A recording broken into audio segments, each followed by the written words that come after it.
Howdy folks, welcome to Adventures in Alberon, our 5th edition D&D campaign. I'm Joe Treff, your Dungeon Master for the evening and most other evenings on this channel. And joining me, I have all of my friends, Matt, Dan, Hannah, Alana, Tina. All I need to do to be able to do the names correctly is be in a good mood. Look at that. Oh, there you go. I need to have enough energy at the end of a day And not exhausted. after being thrown on the ground again and again and again. Although, thank you, my class, today for not dropping me. I appreciate it. Oh, good. Okay, anyways, welcome to Adventures in Alberon. Howdy, sweeping 5th edition campaign set in the homebrew world of Alberon. A couple of announcements before we get started. We do have an Instagram. You can see a lot of stuff. There's so much content now every week because there's 2 different shows.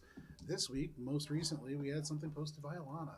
This super awesome illustration of an Eric Kokra Mind Flayer combination that is So cool. way cooler than I imagined it. So Yeah, good. like good. he was kind of funky looking in my mind. That looks so cool. Yeah. So like one part like Darkest Dungeon, one part like like a D&D kind of. You mentioned that D&D has like a very specific art feel. Yeah. It definitely captures that feeling. So you can see that on Instagram at Alberon RPG. And then Alana, what is your? Because I know that you were doing a bunch of commissions and stuff like that. Yeah, so you can always contact me anywhere on the internet as basically Psych Artist. That's PSYCARTIST, and all my commission information's on there. So if you like my stuff and you want to hit me up, send me an email or a DM or whatever people do these days. Yeah, I don't know actually. I remember when I was a kid, it was an it's instant the message. Facebook. I know. Just appear outside her window, it'll be fine. Send me a pigeon. Smoke signals work best. Last night we played Mosaic Team 5, Session 4. Session 5? Session 5? Session I have 5. Yeah, it's 5-5. There Yeah. you go. Session 5 ended up with the title Mother Man. We had, I know. It was a really, really fun session. We had an investigation in a factory, and then we had a battle in a laser tag arena. I almost died. Complete with children. Yeah, it was, yeah, that was. I'm that got sensing dicey, a theme. but it ended really, really well. It was really So- good. Oh, it's so good. So, if you want to check that out, it will be re-airing on YouTube. It's Alberon RPG on YouTube tomorrow at 5 p.m., followed by a replay of this session at 8:30 p.m. Whew, the website has a number of updates. You can see on the Mosaic Team 5 part of the website, all of the bounties have been updated. Sophie Bischoff is doing art for all of the bounties and for Peep as well. We had some early concept art for Peep, and he looks really cool. So all of that is alberonrpg.com. There's also additional updates to the Alberon side of things. There are some more character art things up now that we have officially. Oakfeld and Eleanor. We'll have Hannah coming up soon. Or sorry. Yeah, we're just gonna. It's all our characters. I should and just then pick a name Hannah. that was so close to my name. Brenna. Brenna will also be up there soon. The Alberon RPG Dungeoneer's Guide to Dominion is now up to 109 pages as of tomorrow night. When the update goes live, it'll be at 128 pages. It is going to include a whole bunch of different unique magical items, stat blocks for monsters that you can use in your campaigns, as well as a ton of information on Alberon, lore information that would let you run a game in this setting. It is going to be updated with some information that is actually pertaining to Brenna and Brenna's background, and Eleanor's background as well. For Oakfeld, a lot of the stuff for Oakfeld's already in there, but there's some things that I'm just leaving out for the moment. That might become more clear soon. Whew. All right, and finally, we are using Sirenscape for digital sound effects, music, all that kind of stuff. Sirenscape is a digital tool set that allows you to play music and sound effects in your games, your tabletop games, your birthday parties, bar mitzvahs, soccer games, whatever you want to use it for. It's a great way of having a customized sound set for any use. So that's Sirenscape. Check that out. And with that, we can jump into our recap. I can jump into this sandwich. Fantastic. Dude, why did you wait? You weren't talking. Yeah, but then I get the recap. It'll be Okay. Adventures, last that we played.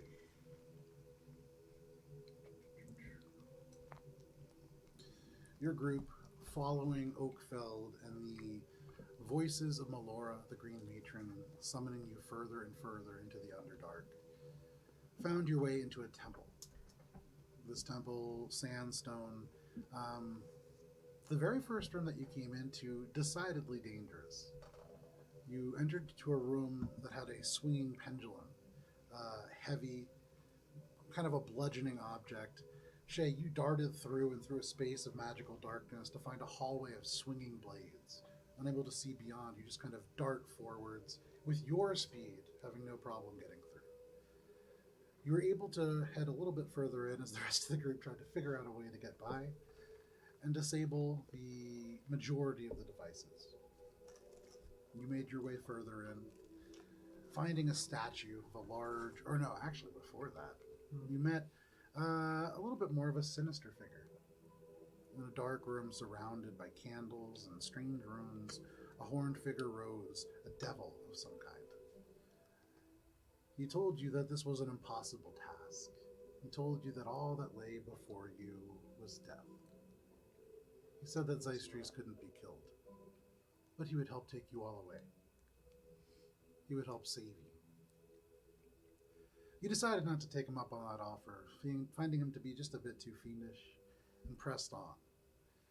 Not heeding his warnings, you made your way into a new room, this time finding a stone creature, a statue, chained to a pyramid-like throne.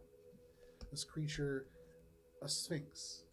Although at first seeming to be just an inert statue, as you got close and spoke its name, Arukastus, it came to life, the stone cracking and elements of dust crumbling away before it could move as if alive. Seemingly in pain, it offered you 3 riddles. And as a group, generally speaking, you did a pretty good job, Akka aside.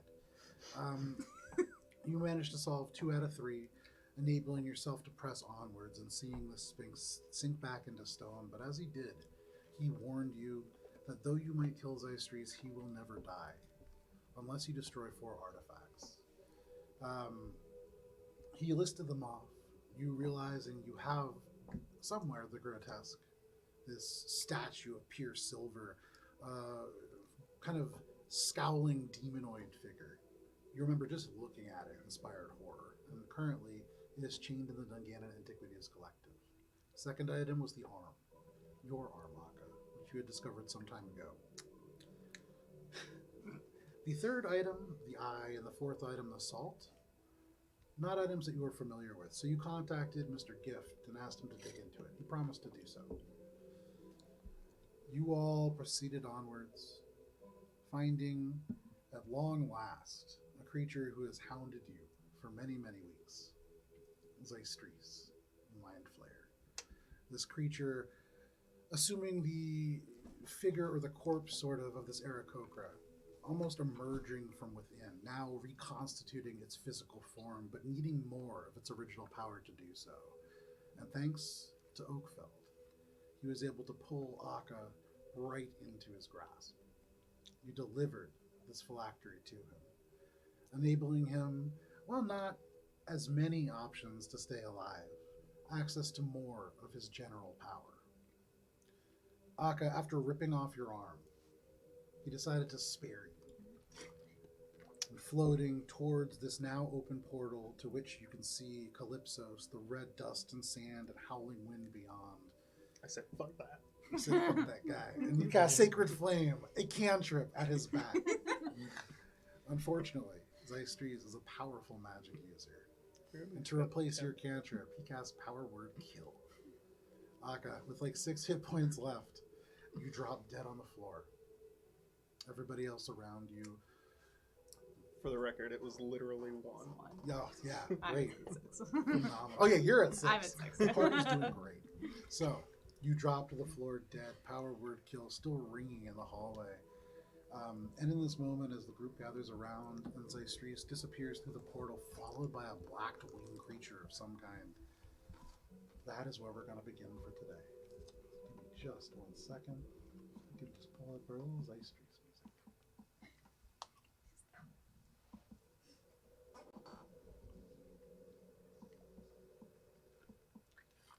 You are all in this dark space within the kind of throne room that was Zystries'. You can see in front of you, kind of strewn out body parts, maybe 10 feet away.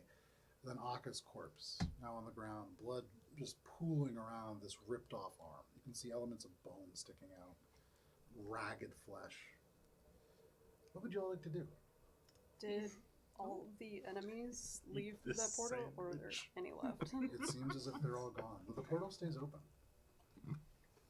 And actually, with your passive perception Mm-hmm. in the distance, you can see you've seen this place before.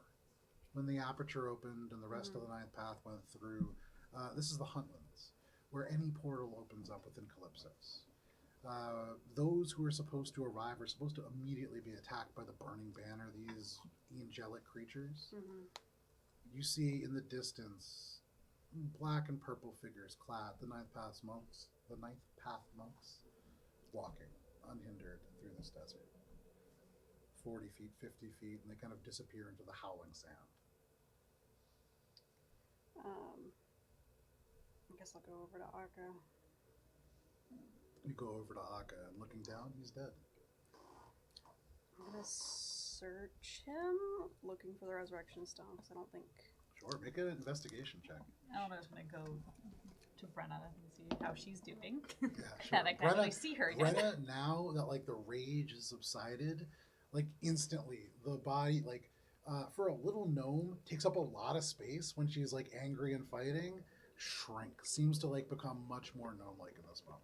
Very, very low on health. 15. 15.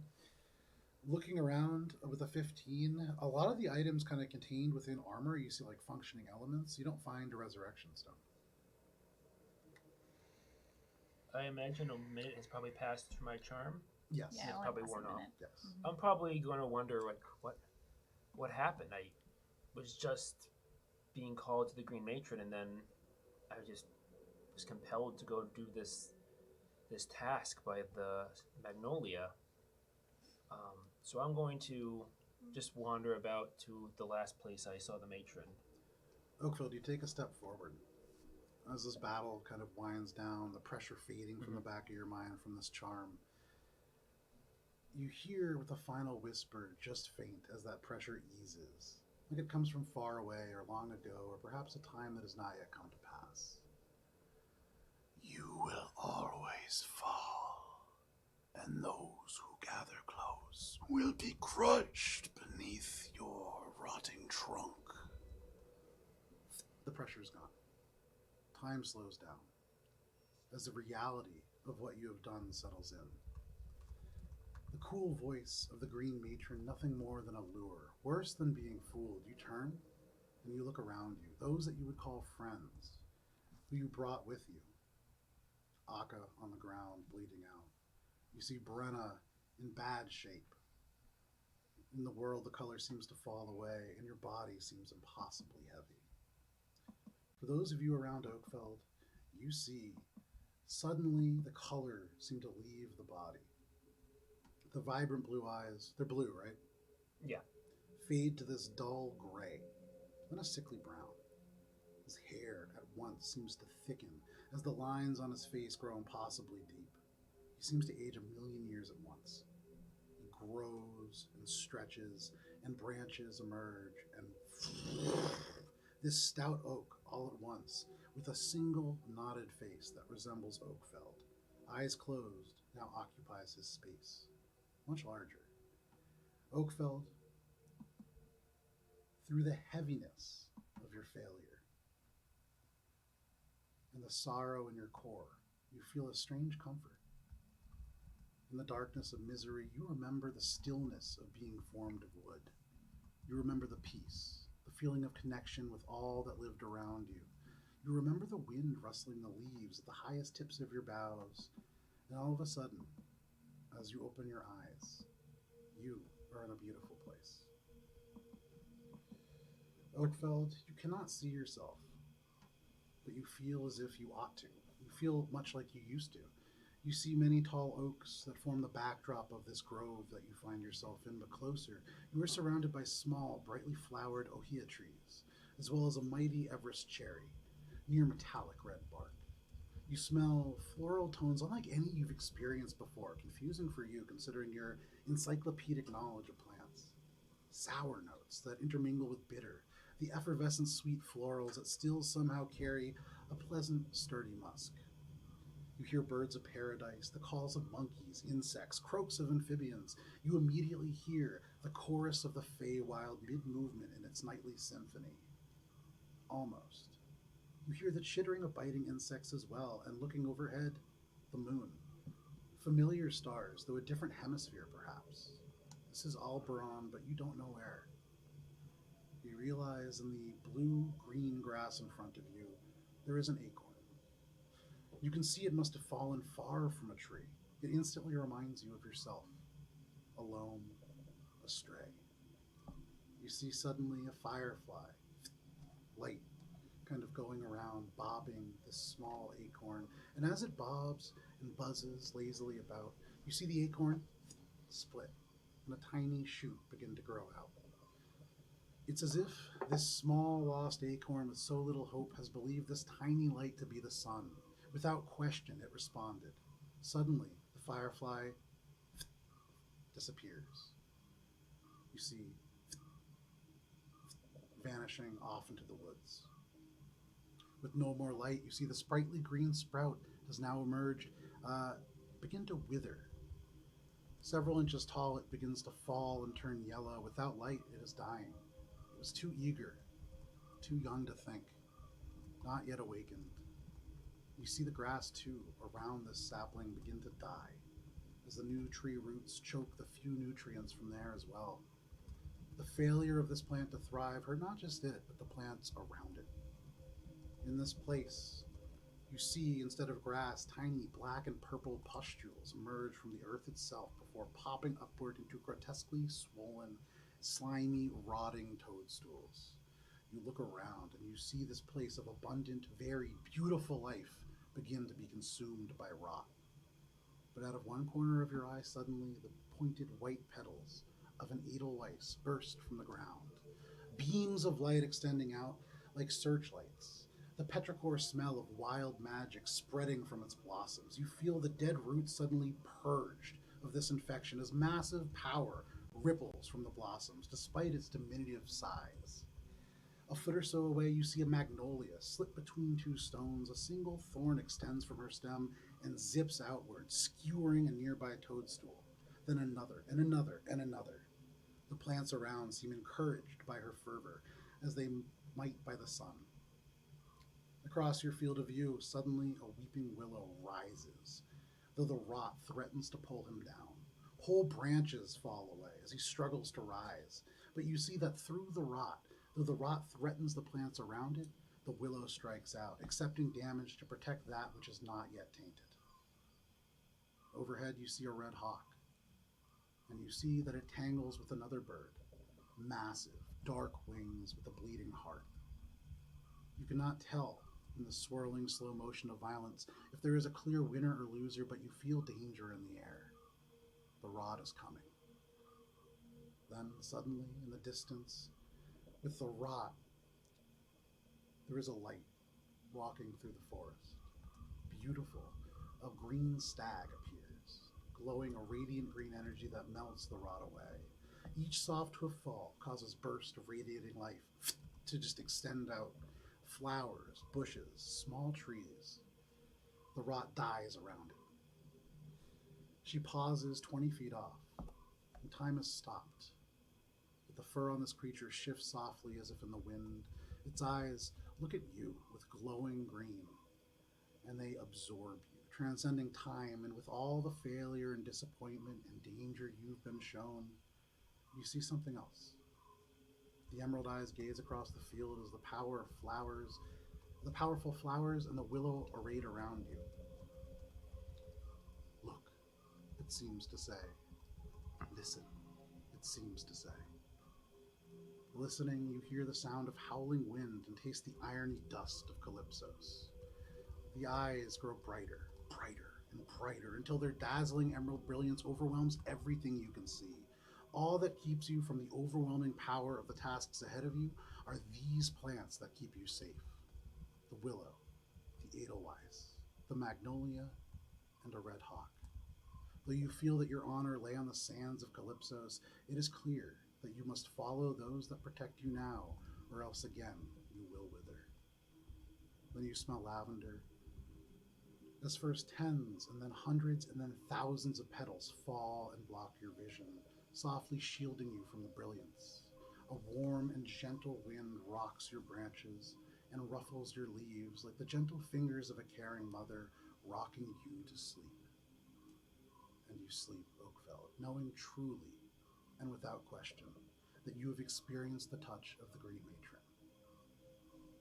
For the rest of you, roots extend from Oakfeld that grow into trees around you, and in an instant the trees grow so dense you see no way to exit the clearing, with branches stretching together taut overhead to create a canopy of iron-like wood that bursts from the ceiling above, briefly letting the afternoon sight in from the crumbling rock before kind of growing overhead and plunging the area into a soft darkness, just dappled light falling through leaves. It doesn't feel like a cage for all of this obscuredness and closeness, not even to you, Shay, so used to the open sky. You see beautiful butterflies suddenly, gossamer wings of lilac, peach, mint, and green begin to flutter in from the tops of these trees. The middle of this sandstone floor caves in slightly suddenly, as if a sinkhole gives way, only about a foot or two, and a pool of fresh water begins to fill, as if from a nearby spring. It smells faintly of basil, and tastes fresh and clean were you to do so. It seems to kind of almost cycle and stay clear and fresh. Thick, lush grass and moss cover the area quickly, just spreading and covering, almost especially around Akka's corpse, with tiny yellow flowers springing up here and there. This glade smells sweet, fresh, and clean. And though the sun does not penetrate this place, you see a single sunflower with 10 petals in the middle. What would you all like to do? Sorry, that was a long read. That's very nice. How heavy is Akka's body? Looking at Akka, kind of picking him up, probably close with your armor. I would say like close to. The armor is magically light. Yeah, but even though But yeah, it's still and relatively heavy. Probably looking at magically 200 dead. pounds, I would say. Give or take.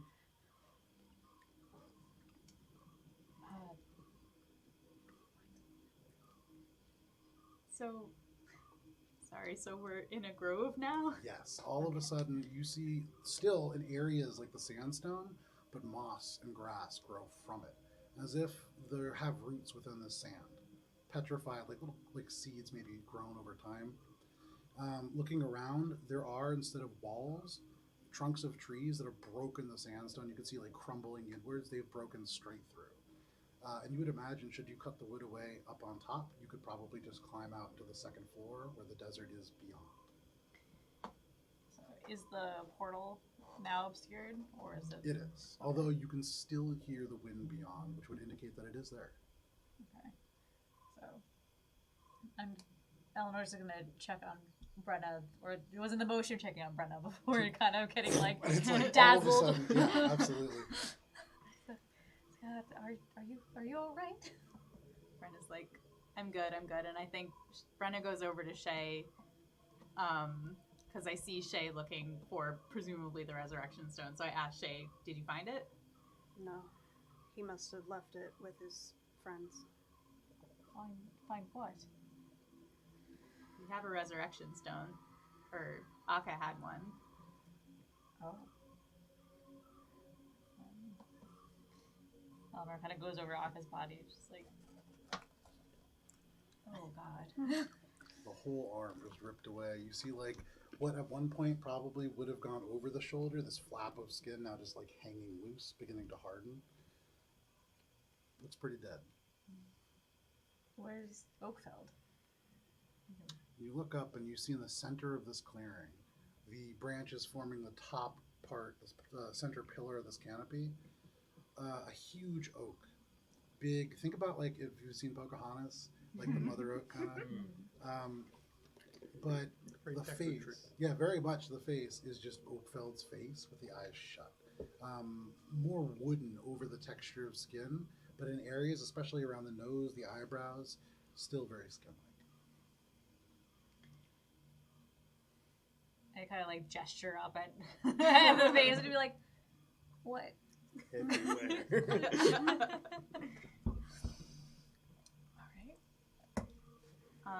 Brenna's gonna fly up to the part of the ceiling that you said, like, we imagine there might be, like, desert above. I'm just Sure. gonna fly up and just kind of, like, investigate it, see if... Sure. Make an investigation check, and then with your little winged sandals kind of up, you just go up to the top. It's not super high. Probably looking at like right around like 20, 25 feet. The ceiling was a little bit higher than that, crushed as it went up, and then kind of, because I think the ceilings are 30 feet, but no problem. What was your check? Dirty 20. Dirty 20. You get your fingers into these elements of wood and kind of like spread them apart. The leaves here are comfortingly warm, as if these trees come from the summer. You move elements of them aside, and as you do, you can see a little bit beyond that upper part, and then the portal still active and open. The ceiling is crumbled away. You see a number of potion bottles on a shelf in the room above. You see what looks like flickering that would indicate fire above, a good amount of it, but weirdly green in tint.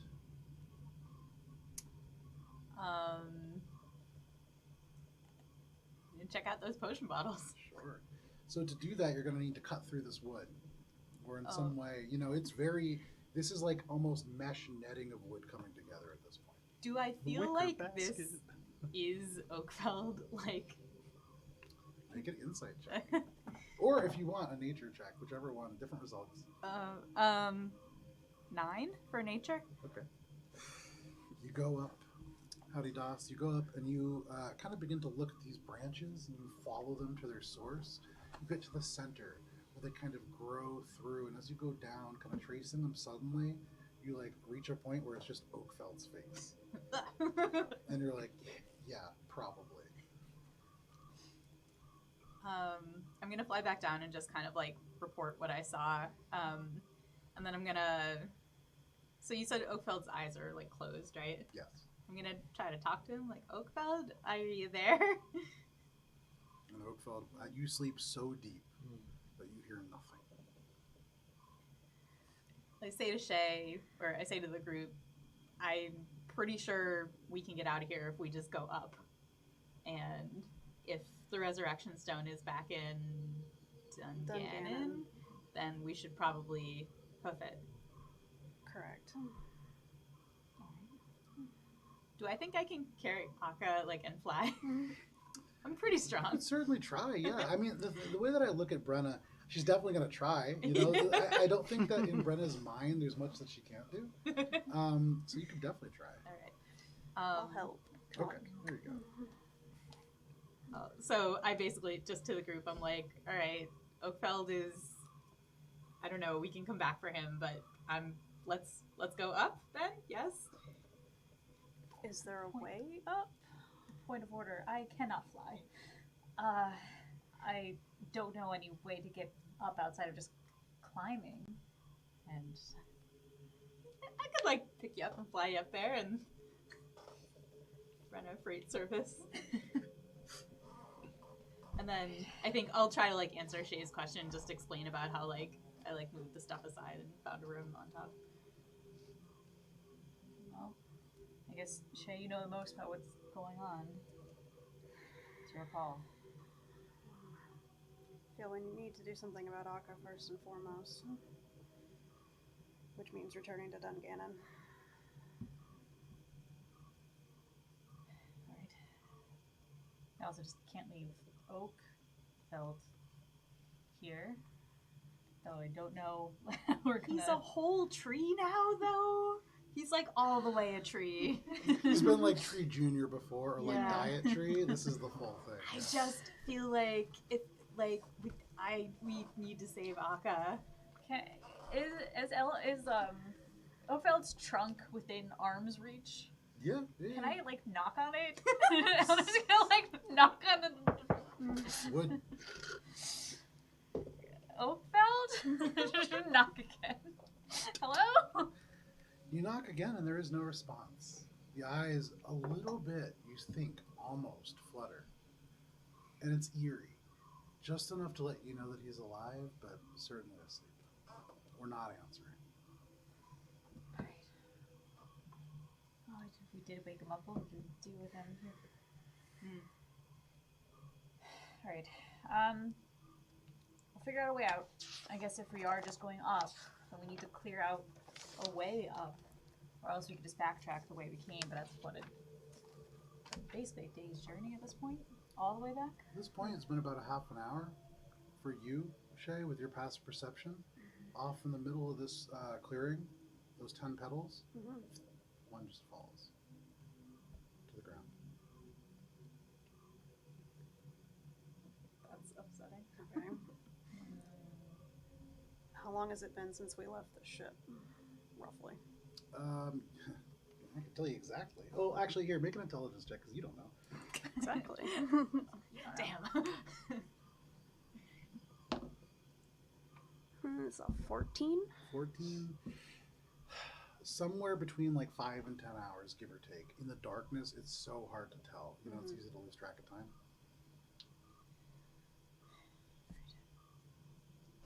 So yes, it would be a hike back.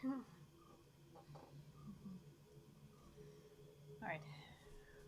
Well, we have to do something. Yeah, I mean, the way I see it, I don't know what to do about this, and I gesture toward, like, Treefeld.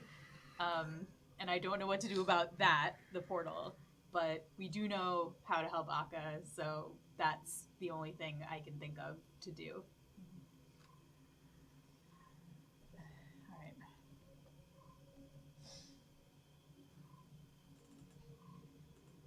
I guess we go up. And I'm just gonna like summon the rapier, and then just gonna like try to see, like, aim for like a faden area to see if she can kind of like get something through. You're trying to ride the rapier? No, I'm trying to like see if I can get the rapier to pierce through the canopy. Okay. To see, like, to get a judge of like how difficult it would be to kind of like cut. Make an attack roll. Sure, no problem. Whee! Captain Cave! Mary Poppins. Suddenly, Matt's Captain Caveman, new character, just bursts through. Natural 20. Hey. Wow. Okay, roll damage for that and include sneak attack. Good Sneaking way up to on start. the tree. I snuck up on the tree so good. You did. That was a 1 on the damage. You're gonna carve out like a beautiful door. It'll have like, it'll have a doorknob and a lock and like some windows with glass somehow. Okay. It is a magic sword, so. Yes, it's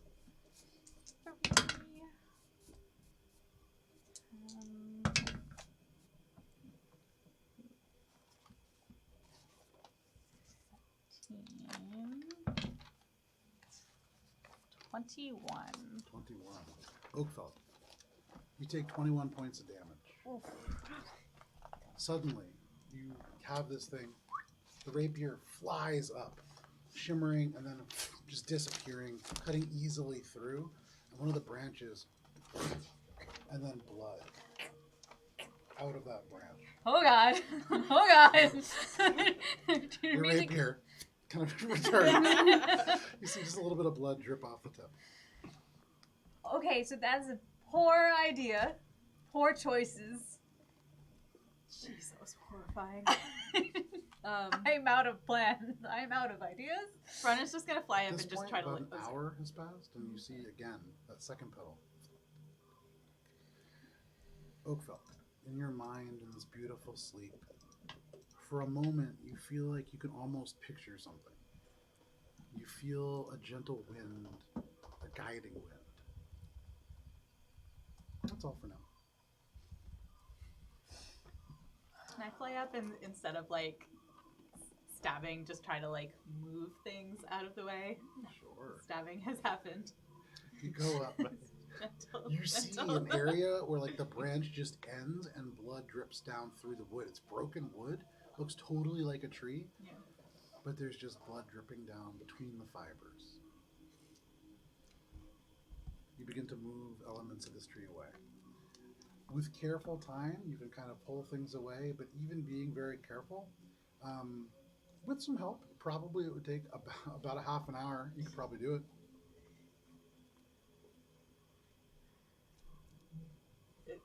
I go back and tell the girls, I'm like, I don't know, this is the only plan I got. Alright, I guess I mean, I can assist you, but I won't be able to help lift Akka out. You'll have to do that on your own. No problem. I can climb decently. I'm gonna run up Oakfield. Okay. You see Make Shay over. just kind of take one half a step back and then up. Make my way over to where Brenna was. And Okay. You kind of run, grabbing the branches, and then just kind of arm over arm, almost monkey bar style, but very easy for you. You hand walk your way across the ceiling. Holding on to some of these branches, you take a look. What are you looking for? if I can kind of use myself to shift them enough so that others can get through. Okay. Again, it will take some time to kind of navigate that in a way where you're not. You can do it easily if you don't mind maybe breaking a few branches. Sure, little ones. Cool. Little ones? Make a sleight of hand check. No. That's actually pretty good. 22. Nice. Okay. You go and kind of find an area where there's the smallest possible branches, almost like roots in their own right. You know how sometimes plants will grow and like roots will come out of a far off limb to like begin their own plant? Almost like that. And you see an area where there's like a big kind of mesh of them. You stick your fingers in and kind of shred those aside. Oakfield, you take 3 points of damage. There is this very, very small amount of blood that kind of comes out of the ends of these little things, almost hard to see. It looks like they're red on the inside until you realize they're not. But on top, you can see now there is a room above. Oakfell, while this is happening, again, that wind almost intensifies. Still dark, still smelling of lavender, but it's a guiding wind. Oakfeld, where do you think it's taking you? I believe it's taking me home. I'd probably say. Is it the grove? No. These are not the flowers I know. Where am I going? The image around you, this kind of darkness. You feel the wind again, and again it almost tugs you. When you think about the grove, for just a second this image shakes, and it's almost like the grove is around you. This guiding wind blows again, almost seeming to ask, where do you think I'm taking you, Oakfield? But hang on to that for 1 minute. For the rest of you, there's now a hole, and above you can see your room, small, slightly L-shaped. Most of it is occupied by like a 15 by 10 space, basically. The final 5 feet of it on the long side are set into the wall just a little bit, allowing for built-in shelves of near petrified timber. There are jars and clay pots in some of these shelves. Others are broken and tossed around. There is a large wooden table coated in dust with a dark quartzite top. Upon this altar, there is a mortar and pestle, 3 small stone trays, and a single glass bottle. On those shelves, those are where you see a number of other bottles, perhaps a dozen, maybe more. You hear that fire, and looking, based on the light that you're seeing, it's coming from just beyond. If you kind of, actually, easily enough, you go and kind of look from the other perspective. There is a wall of green flame, making a fairly light noise, but going from the floor to the ceiling, a total of 8 feet. That seems to almost block the way beyond. More puzzles. Are we all like in there now? If you guys want, yeah, all of you have capability of getting up there. You have a little bit of time, so it takes, if you want, you're climbing up, right? Make an athletics check just for fun. It's not fun at all. Just don't roll a 1, you'll be fine. Watch me immediately. 19 out of 20 chance. Okay, that's not terrible. I think that's an 11. Okay. Yeah. It takes you about another half hour. It's hand over hand. You begin to kind of like slide down. There's a part where you make pretty good progress, and then you're about to go up, and it's Oakfeld's face, and so you're like, oh, and you have to like slide down a couple feet. Sorry. Yeah, Sorry. it takes Sorry. a second. But you do get up, and eventually all 3 of you find your way into this room. Oakfeld, at this point, maybe 2 hours have gone by. Aka's corpse alone in this place. if it could see, would see another one of these petals fall, almost like marking the passage of time. Oakfell, the wind blows stronger as each petal falls. And you realize it's not asking you where you think it should be taking you, it's where do you want to go? I wish to go where I can protect not just the grove, but everyone. Okay. Around all of you, or underneath all of you now, the branches kind of shift and shimmer. The ground below kind of rumbles. You see Aka's body kind of moving a little bit with the earth. And for a second, the air around kind of shifts and turns. Something's happening. Oakfeld? I wish you could. No response. Through the darkness, though, you almost swear you can hear your name. Alright, I'm gonna look at the room and see if I can figure out Sure. what's happening in here. So you go ahead and take a look around. You see what I've already described, but you get over to these jars. You see a lot of different ones. There's a glass one with shriveled up crimson berries inside. You can see an adobe clay pot with crumbling dirt in it. There's a leather pouch with small bones as you kind of peer inside. A dish of just glass shards. There's a jar of crystallized liquid. A clay pot of something that looks like glitter. Just like straight up regular run-of-the-mill glitter. There is ash in a shallow pewter dish. A square glass bottle with a small fuzzy thing within. Hard to tell what it is. Slightly cylindrical, but almost like cotton wrapped around. You see a glass box full of withered up dry crickets, a leather pouch of feathers, and on and on. There seems to be about 20 different containers with various ingredients. And you're beginning to realize, without even really a roll, this is like an alchemy lab. You turn in this room, and you can see there's a locked door on one end, and there is this fire blocking the path. Even where you stand, very intense is the heat. Is the lock accessible from the side? Yeah. I'm gonna attempt to pick the lock. I'm gonna check it for traps first. Okay, there you And go. Look then at I'm gonna that attempt work. to pick the lock. Make an investigation check. I really am not as smart as I think. Alright, so that is, I think, just a flat roll. Okay. It is a 17. Okay. You go down to this lock, looking around, looking at the edges of the doors. You kind of listen, you smell, and from what you can tell, there does not appear to be any traps. That being said, when you do look at the lock, it's an older lock, and it's a mechanism you're not terribly familiar with. So probably fairly difficult. Not impossible by any means. You can kind of already start to figure out how it works, but a little harder. Alright, well, if you guys want to look at the room, I'm going to see if I can get this lock. I feel like at the worst case scenario, like, how sturdy does the door look? Is it like ironwood, or is it kind of like... It's or not literal ironwood.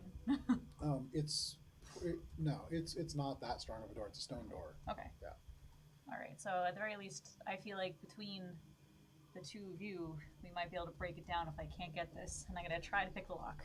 Okay. Go ahead and make a lockpicking check. Is anybody else doing anything in the meantime? Decomposing. There you go. I was gonna try to carry Aka up, but I'll wait and see what happens with the door. Okay, yeah, that's fair. So lockpicking would just be the roll plus my Proficiency or expertise, depending on what you have. Yeah. And then I think it's a dex skill. Okay. Okay. So that would be 19. 19. Oh. You take out your tools. Was it a 20? You get close to the lock. You begin to maneuver. You take the torsion wrench and kind of turn up.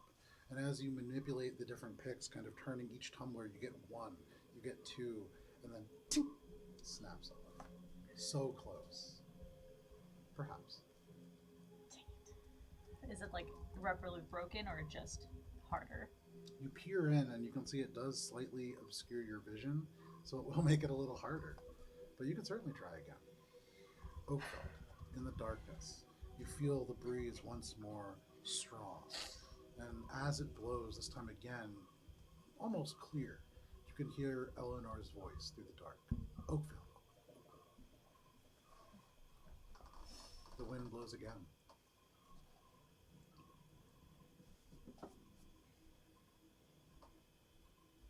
Hi, Magnolia?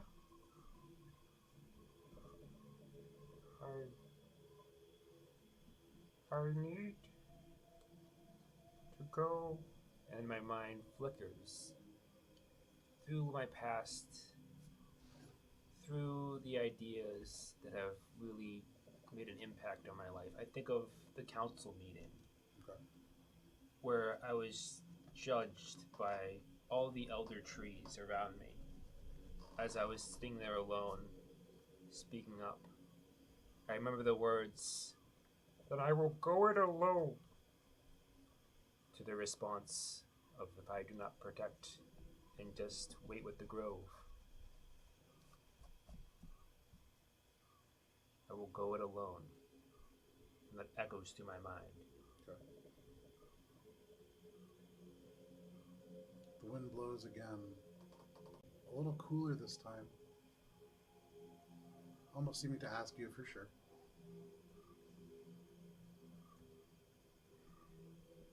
No, that's not it. I can't just protect everyone and I can't just do it with everyone by me. I need to do something more.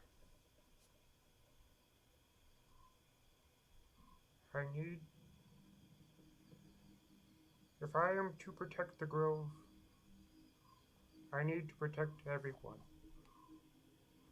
And if I am to protect everyone,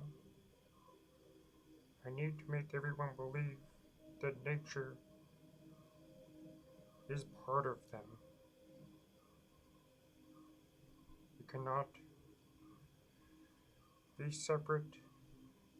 We cannot just be allies. We have to be as one. As you think all of this, for all of you, doing your various tasks, suddenly you hear the leaves of oak tree. What did you call it? I like that. Treefeld? Treefeld. Okay. You hear the leaves of Treefeld kind of rustle. And as you turn, you see the branches open, kind of stretching out. You can see a little bit of blood from one. But as they stretch and kind of open that aperture wider, almost inviting you back. And again, the space around it kind of flickers, reality itself seeming to distort and displace, as if this grove, for just a moment, goes somewhere else and then reappears.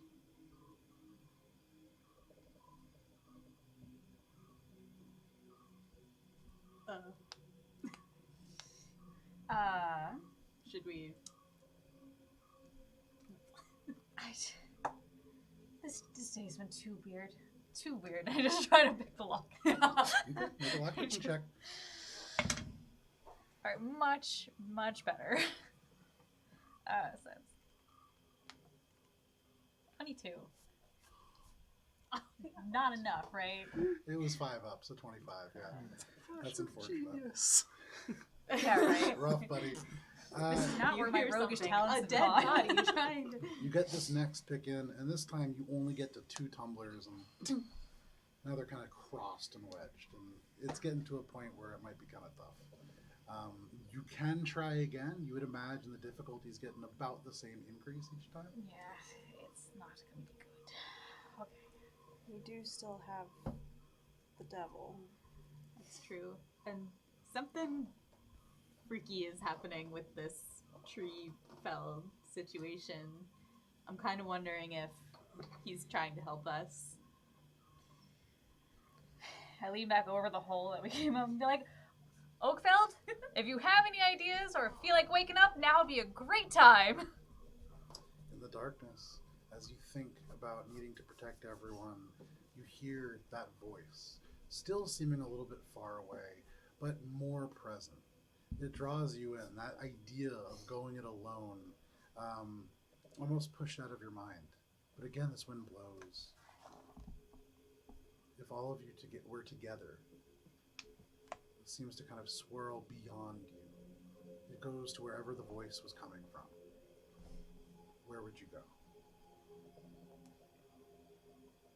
I would go to the corruption. No. The wind and the air flickers, and for a moment, all of you hear louder around the area, not coming from just the portal. The wind of Calypsos, as this grove flickers and is gone for a solid second. Akka with it reappears, but in that moment, you see sand and desert, and then right back to how it was. Oh, I think we should go back down. I think the grove's gonna leave without us. Yeah. You see there are 2 petals left on that sunflower. Just gonna like scramble back down. I'm also gonna go back down. Fair enough. Drop down. All right. You drop down, leaving this array of glass bottles and alchemy table behind. You see now the trunk of Oakfeld. The face has changed. It looks concerned, confused, concentrating, something of that nature. Oakfeld, as you sit in the darkness, you're aware of movement and light, and dim glowing far away. You see the Edelweiss, you see the magnolia, and you see the plumage of the red hawk right on the periphery, as if they're there. You, for the first time, peer from your eyes, and for all of you, they open. You see Oakfeld's blue eyes kind of shift back and forth. For a moment, you see just a bit clearer, and you see 2 lying on the ground, Akka, dead. The wind blows, the darkness kind of overtakes you. You smell strong the scent of lavender. For all of you, the last petals fall away. And once more, you feel the wind seeming to pull you. And as your eyes open up, Oakfeld, you feel as if Malor is asking you, where do you want to wake up? I don't want to wake up to just fight the corruption. I would go to the people of this plane, for their heart is what matters in this world. I would go to them, and I would unite them under one with nature, one with me, one with everyone. I would inspire. So, as you say this, for all of you in the grove, the trees over top close. It closes, becoming again very dark, and these butterflies all of a sudden just wink out of existence. For a moment, it is much darker. And then you feel, Shay, you've done this a couple of times now. The sensation of sudden movement. You remember the last time you felt like this was when Lorara moved you through a plant, although this significantly stronger. There is no boundary to this. There is no edges. There is no tunnel for you to walk through. It feels as if nature itself has created a path for you to step through. And in a way it has. Give me just one moment, because you guys are coming to somewhere else. The ship, though. I know, yeah. Bye-bye. Just so you know, you guys can do anything. You could have gone any of those directions and been fine. Don't feel constrained to like what's just happening. You can do anything you want, but one moment. Unless you're dead. Yet again, Oakfeld derails the plan. No, you did perfect. Yeah. Give me a second. You probably got a long rest, right? Yeah. Oh no, it was fine. not. Oakfeld, you can mark off a long rest. Nice. Oakville, Nobody else fully can. rested. Nice. Oh, good morning, everyone. Suddenly, you hear water outside of where Oakfeld is. Oakfeld, your eyes are still open. And for all of you, the branches suddenly begin to shrink back. They shrink away, the roots coming up from the earth, kind of retracting into Oakfeld. You see the branch, the bark crack and crumble and kind of fall to the ground. You see, having just completed a long rest, just this like fresh baby skin. As much as it ever is, you know, fresh baby skin. And you stand in this beautiful natural place. Shay, you may have seen this from a distance at one point as you've been to Sonoso several times. But you are in this grove of ancient elms that cluster up and around a few smaller structures, and there are plants everywhere. Oakveld, as you come to, you feel this lingering breeze, the presence of the Green Matron heavily suffusing this place. You can see there is a pond here, a couple lily pads within, and a shrine to a figure that you're not familiar with.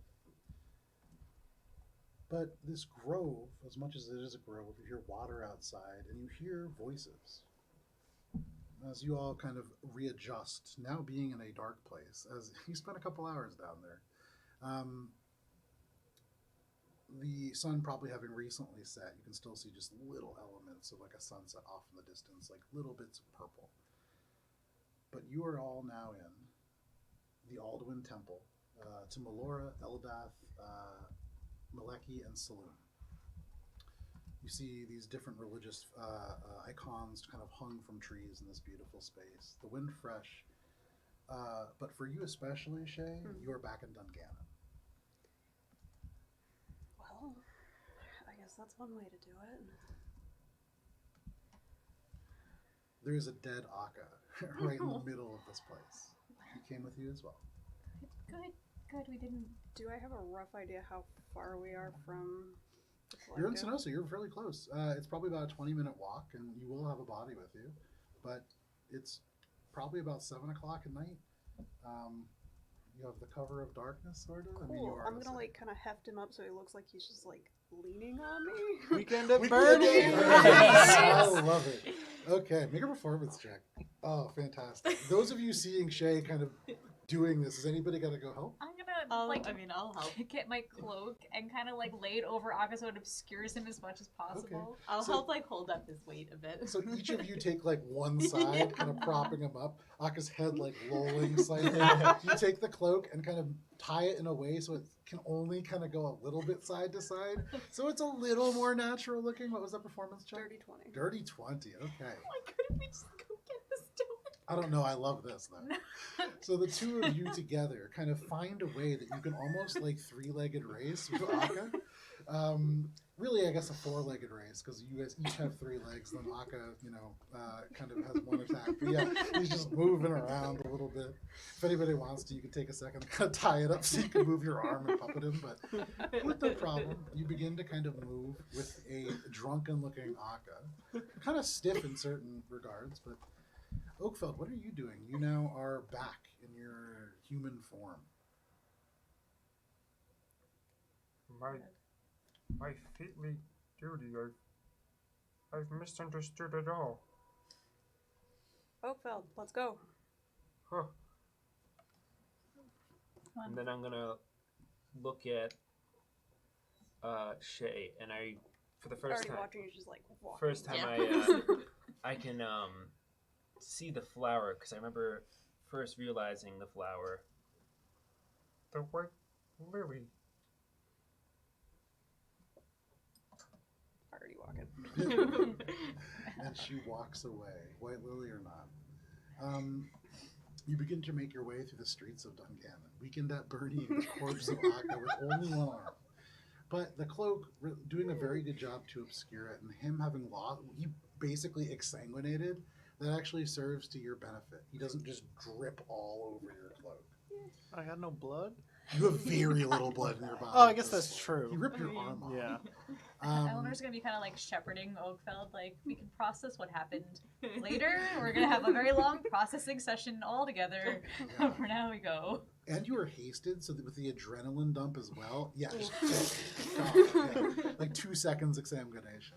But you make your way without too much trouble. A few people in the street, but fairly quiet. Again, with the attacks of the undead recently, not terribly surprising. Here and there are members of the Dungannon Navy. But for your group carrying this drunken-looking elf, and with a roll of 20, there's only one point where this female member of the Navy kind of stops and just goes, "A little too much, huh?" Yes, didn't know when to stop. Make sure he doesn't pass out in a bush. We're taking takes the him torch. home. Very good. And turns and just kind of keeps going. Man, they really care about their bushes here.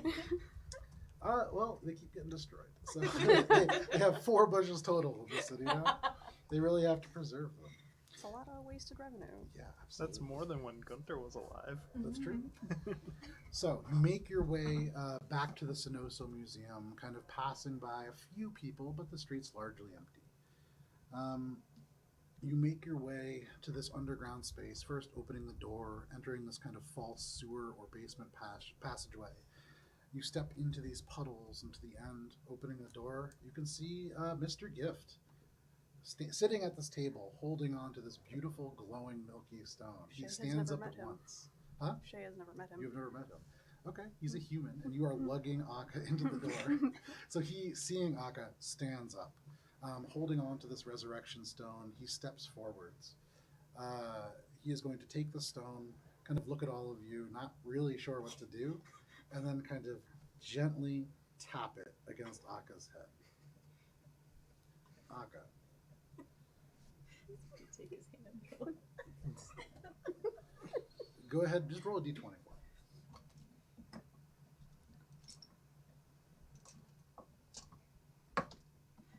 17. All right. Not bad at all. That's Just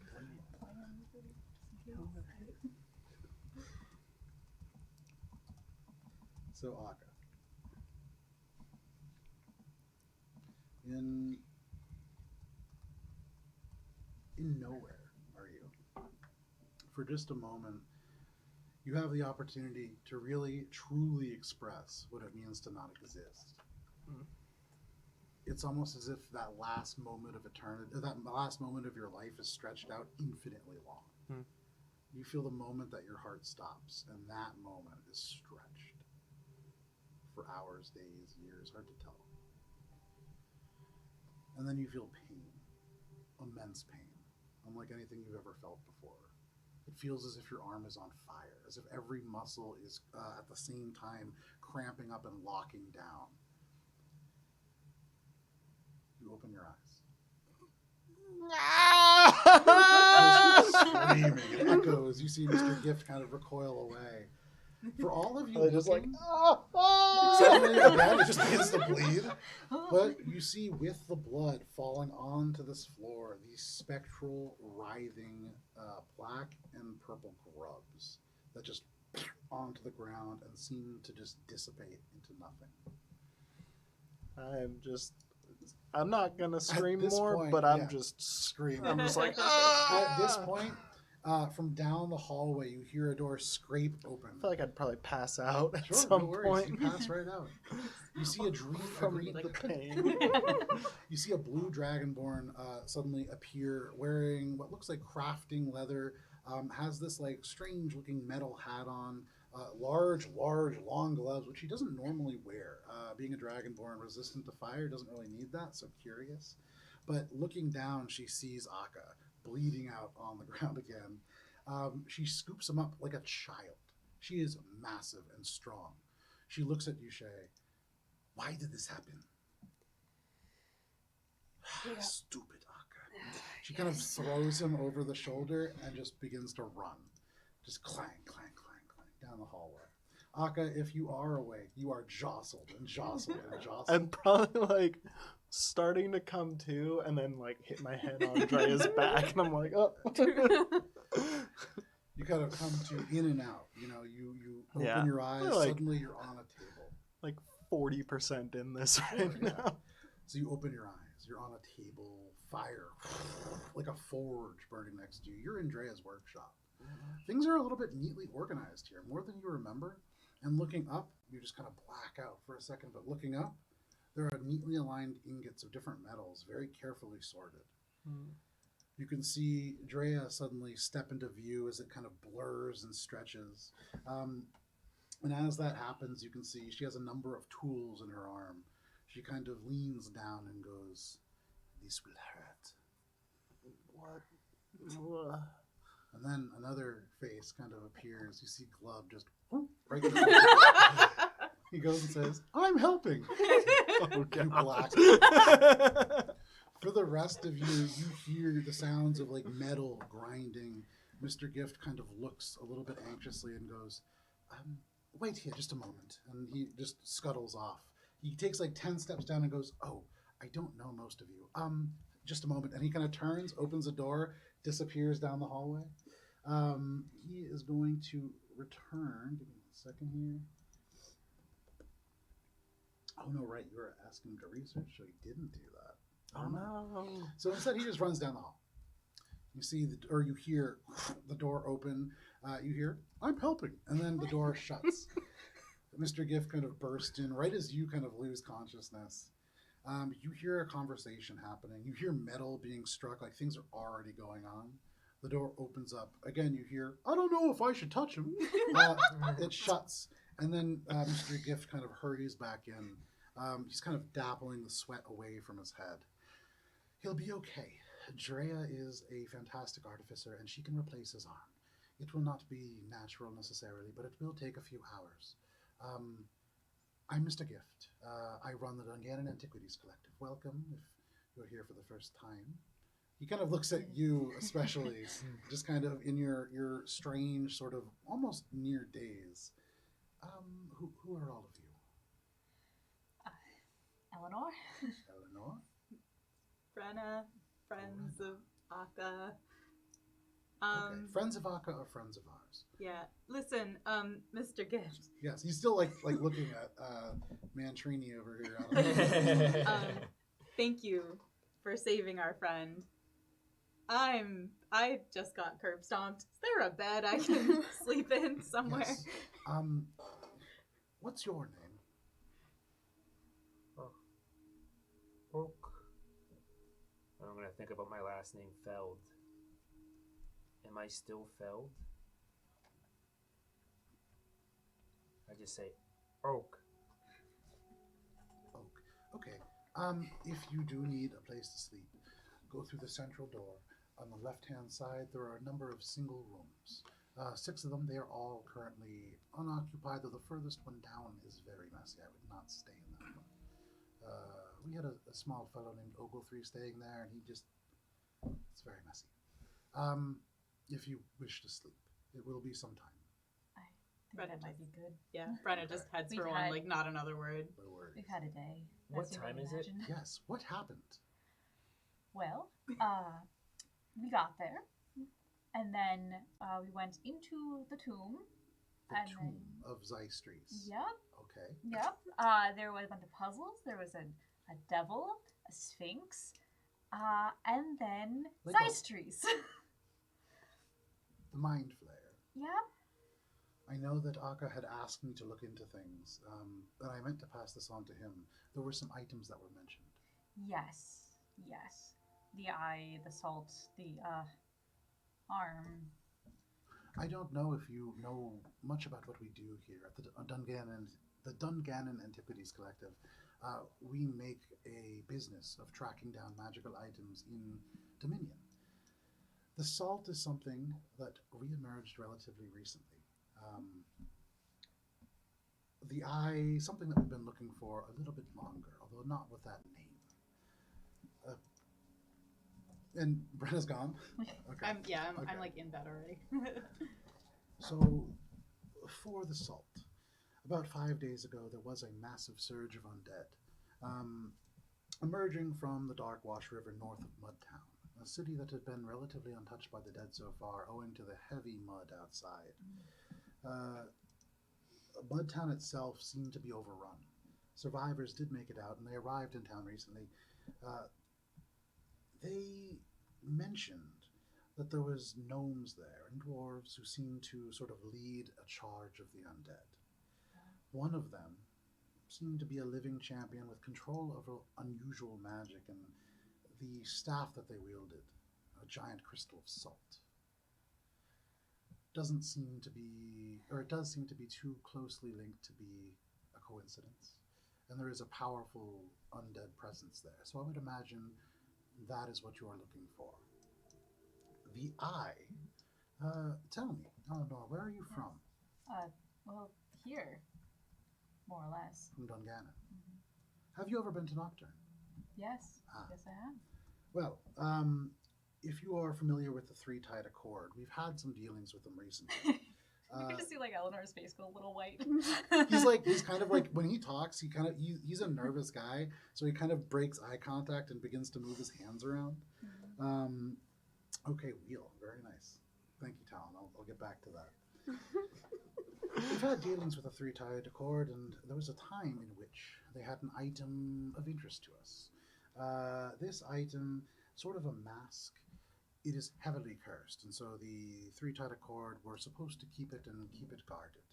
We wanted it, but they had a place to keep it especially safe. At any rate, we were unable to convince them to part with it, and so, as far as I knew, they had it in a sort of sunken dungeon of sorts. Recently, although the undead have not reached Nocturne, there has been a lot of violence. I think the shortfalls, the fear of the undead has kind of stirred elements within the criminal world.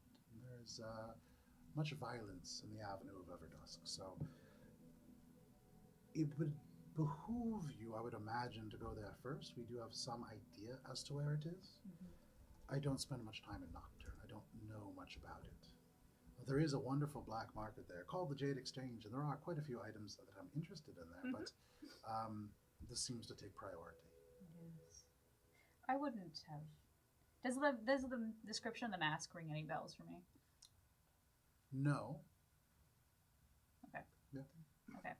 So Elder's just kind of nodding along. There's okay, well, Nocturne. I'm not unfamiliar with it, so. I've been there once. At some point in the relative recent past, some of Akka's traveling companions will have brought you a statue.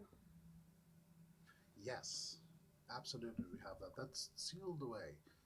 It has a disturbing effect upon being viewed. It needs to be destroyed. That will be difficult. We've been researching ways to destroy it, and it seems these items were designed not to break, but to be reabsorbed. You would need some kind of fantastic magical power to be able to sunder an item of this quality. We've tried, including things like a flaming sword, a frozen spear, many magical weapons, still unable to break it. I think I might be able to help you. Pull out the breaker. Okay, instantly you can see Kale, and he goes, "That is that safe? Yes, Is that the breaker?" it is.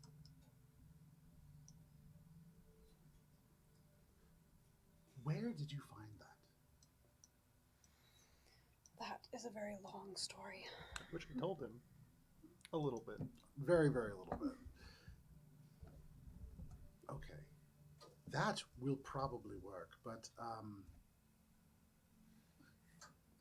that item has a propensity for destroying itself. It does. It's quite dangerous. Yes, Please be cautious with that. of course. Could you put it back? Thank you. That is one of the tri-wards. It is. Do you know of these items? I possess these items. The maker, Yes, the breaker, and the binder. yes. He kind of looks down the hall where Akka would be. Wasn't lying.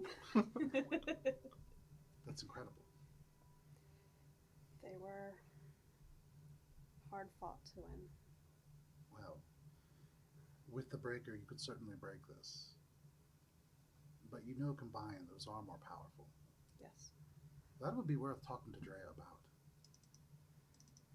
Have you heard of the Staff of Twisted Fates? I have. This is an item that can make and unmake reality itself. For whatever it is that all of you are fighting, this incredibly powerful. Guard it well. I do. Kind of turns.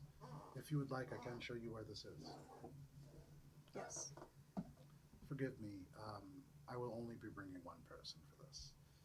Please, I'm going to go Lay down. I hope you find it comfortable. Thank you. What time is it right now in the world? Right now, so when you were walking, it was Yeah. dark, probably right around like 7, 8 o'clock. Okay. Go ahead. What was he saying? Sure. He turns. Oak, do you need accommodations or, Do you have any scribes? We do not. Specifically for what? I can write something for you if you need. I'm sorry, you're wearing like trees and plant matter, so if you can't write, I'm happy to transcribe something for you. There's no shame in it. And I make a gesture of like the paper and not like a person to write the scribe, but like a paper and like a ink feather, I guess is what. Oh, just a moment. And he kind of goes, you see him open the office he was going to go to before, returns with like a quill, little inkwell, passes them over to you, takes out a little piece of relatively regular parchment and slides it over. Could I have a couple more pieces? Like how many more? A dozen or so. Okay, he kind of goes back in, returns with a dozen Short pieces of story. paper. I'm gonna get up and I'm going to announce to my compatrons, Sir, I will return. and I'm going to go off into the night, and I'm gonna head over to like is there like a center of Dungannon? So Dungannon is 3 mesas joined by bridges, but what I really like is that you just asked him for these things and just left. He just took these things that are never like mobile. It's an inkwell and a quill, and you're like, all right, I'm gone. I love that. Thanks. I mean, I don't really believe in I know, material it's so possessions. perfect for Oakfeld. Like, I love that. I genuinely find that so It's great. like, hey, can I borrow a pen and paper? Thanks. Never to be seen again. But it's like so much more expensive because it's a quill and an an inkwell. Although now it's an oakwell. So you walk out and into the night through this kind of almost fake sewer and then up and into the darkness. Yeah, the most populated area with the most traffic where people are going through. That's where I want to be. Okay, Maybe in front of a couple churches, maybe. Make a survival check. Yeah. Ooh, 19 plus 13. So you take a nice little Yeah. night stroll, right? Yeah. Wait, what is it? That's 19 a plus 13. 32. 32. I want the busiest, like in front of That's what I was like, churches, whoa. in front of That's like my Arcana checks. the most like traffic place in front of like a bunch of churches, maybe like businesses. No problem. You begin to walk around, and right as you begin to walk, you kind of bump into someone. They kind of step back, and they look at you.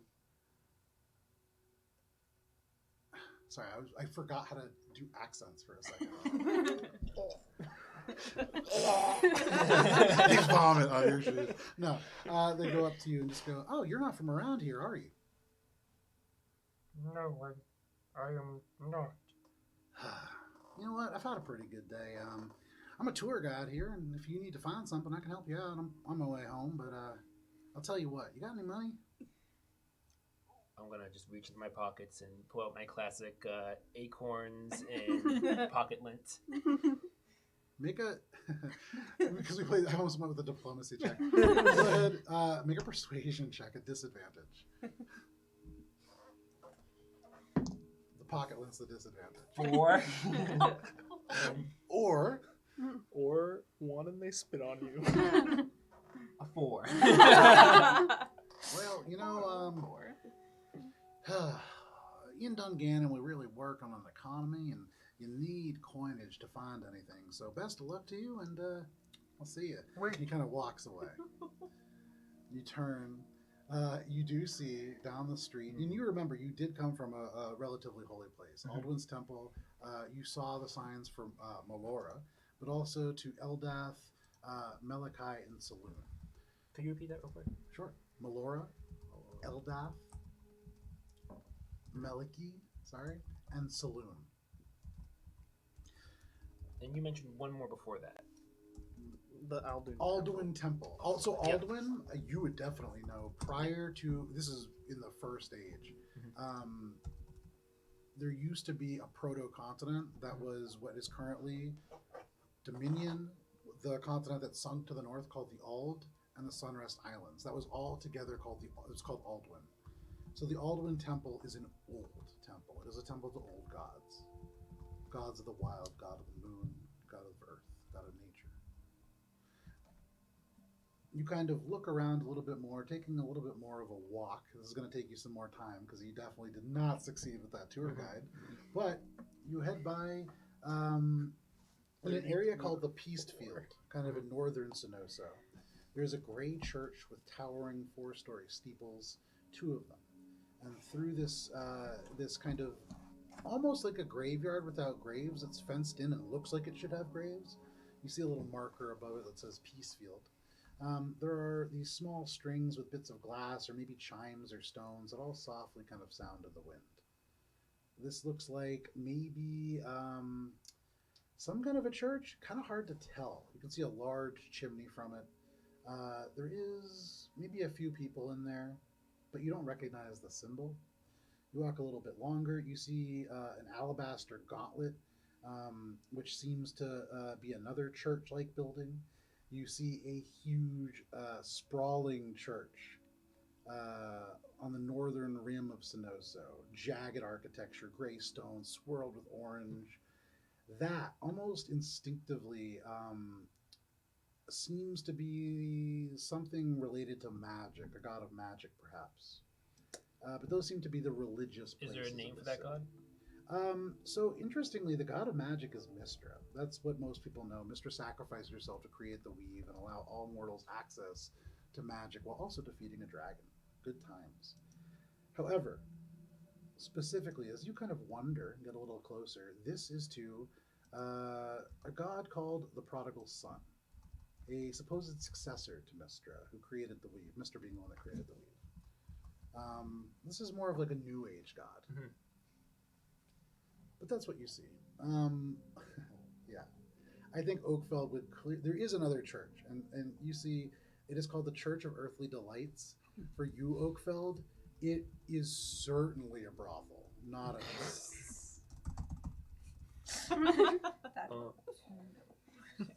Okay. This was like from early in the campaign. There is a church that it's a brothel that is titled as a religion for tax reasons. So yeah, Beautiful. it's not a commentary at all. That's good stuff.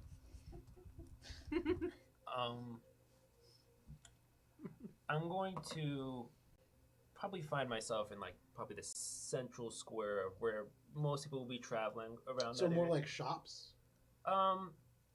Between like the shops and where most people will be walking to go to those churches if they do tend to go. As it is 7 o'clock at night, the only church that has any kind of activity. No, I'm is gonna that wait. weird gray one. Oh, okay. Yeah, I'm gonna Cool, wait. cool, cool. I'm already rested. You gotta find a place that is most central to these Mhm. locations, where you're gonna get the most foot traffic. It's like this 6-way intersection. I think it's either 6 or 5. I can't remember. But right on that corner, it's where this weird gray one is. Spending a little time there, you see people coming in and out, dark costumes, chanting, very happy and dancing, but still not sure who this god is. But on that corner, there's a blacksmith across. The cathedral that is designed for this successor to Mistra, far away, but on the same road. This is kind of the area where you'll get the most traffic. Okay. I'm going to take out the pen Okay. and the feather and the scribe, and I'm gonna just start writing. It's just going to be. Well, first I'm going to the title. The title will be the. What did I write? The never. What was it? Trees journey. The book of and never just a bear. never completion. Okay. And then it's gonna be a little bit of my life story. Okay. A little bit about how I've been on this featly obsession of duty. A little bit of what happened recently, my visions, and something called, as I put it, the All Faith. Okay. And I explain how there are these gods. There's Melora, there's Mystera, Molokai, Saloon, the Prodigal Son, even the Church of Earthly Delight, which I think that's a church. Okay, great. Says it right on there. Yeah. And I'm trying to write, mostly as you probably would read through it, about how we need to be together with our faiths binding us. And it's not what separates us, but it's the core belief of faith that unites us. Okay. Make a flat charisma check. I love this. 19. Damn. Yeah, plus 3. Oh, minus 2. Oh man, that sucks. That was so good. That's so You take some hopeful. time and you begin to write. Plus As the minus hours 2. pass, you change the lantern several times. And you can see it's like the same guy. He comes back twice over the course of the night to change the lantern. The second time, he's like kind of looking over your shoulder, trying to see what you're doing. But you spend the night writing. I'm going to make once I finish it, I'm going to make 12 copies or so, just Okay. covering it over. So it's a leaflet. Yeah. Nice. Yeah. Okay, awesome. So you're a missionary now. I love it. So you begin to kind of copy it. You are the world's first Xerox. This is amazing. Okay, Oakville, the Xerox machine just goes to town. For the rest of you, you guys find sleep. Is there anything you're doing before bed? I will offer to Mr. Gift, if Oakfeld does not return with your items, I do have money. I can repay you. He's kind of like this. It's really not a concern. It's just unusual. That is. Oh. So, What is he? search me. I've known the guy for. Things for a week. 8 days. 8 days. Yeah. So it's interesting. It's a unique fellow for sure. You hear all of a sudden Akka scream. Oh my god! You also hear, "Stupid Akka, calm down." And you just hear, "Oh no." When you come to, you can see Glub has his hand in your shoulder. You kind of pass out, feeling very nauseous, and as you pass out, you hear in your stomach you feel the rumble of the poison taking effect. So that's happening. The two of you can mark off a long rest. Shay, you were brought into these deeper recesses, deeper than you've been before. The first door that you get to, it's teal and almost cushioned on the outside. There's no knobs. Mr. Gift reaches into his robes and pulls out a key, but he doesn't put it anywhere. He just kind of raises it up, and the doors swing open to darkness, magical darkness, and he steps through. Okay, you step through again, and suddenly you're in a long stone hallway, stone walls. There's a few really dim, kind of red lanterns. You recognize very quickly magical. There are vault doors, maybe 6 or 7 on each side of this hallway going down, and then one big one at the end. But he turns to the first one on the left. Again, this key comes out and he waves it, and the door you see just spin, and then swing open. And inside, there is one item. You see a sack over it, chains wrapped around that sack. And this item now kind of hovering about 3 inches off the ground. You see the glint of silver at the bottom, and even just seeing the curled toes of this grotesque fills you with fear. But because it's 10 o'clock, this is where we're going to take our break. So thank you guys for hanging out with us so far. You're alive. You guys got back to Duncannon. I was briefly worried you guys were going to go straight to Calypso's, and that would have been rough. I was ready for it. My new character. That was going to be really rough. Randy the Tiefling. I'm Randy. Hey guys, welcome to Calypso's. You're Claptrap from Borderlands. That's fantastic. So, thank you for hanging out with us. We're going to go take a quick break. It is 10 o'clock. We will see you at 10:15. We'll see you then.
folks, welcome back to Adventures in Alberon. We can just jump right back in. I also did want to take the chance to say thank you, Dos, for last night. Yeah. Donating, really helping the group out in Yeah. terms of Big that was save. a yeah, big save. that EMP was pretty big. So thank Prevented you for one more of my deaths. that. Matt, it's just that you're bad at tabletop RPGs. I think. Guess I suck. You lost at D&D. That would actually probably make me really good, because like it's pretty much impossible to do unless you are so bad that it's impressive how bad you are. So like a Darwin Award situation. Yeah. Okay, fair enough. I'll give you that. Anyways, jumping Trying right to back into justify the it for myself. Maybe I Okay. shouldn't pick such chaotic characters.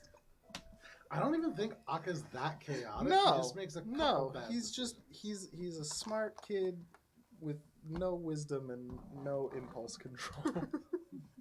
Shay, you enter the space with just this grotesque, covered in cloth, bound by chains, floating just a few inches off the pedestal that it would be chained to. Mr. Gift kind of motions a little bit, looks at you kind of nervously, and says, "Can I wait in the hall? Of course. Is there anything that you want me to do?"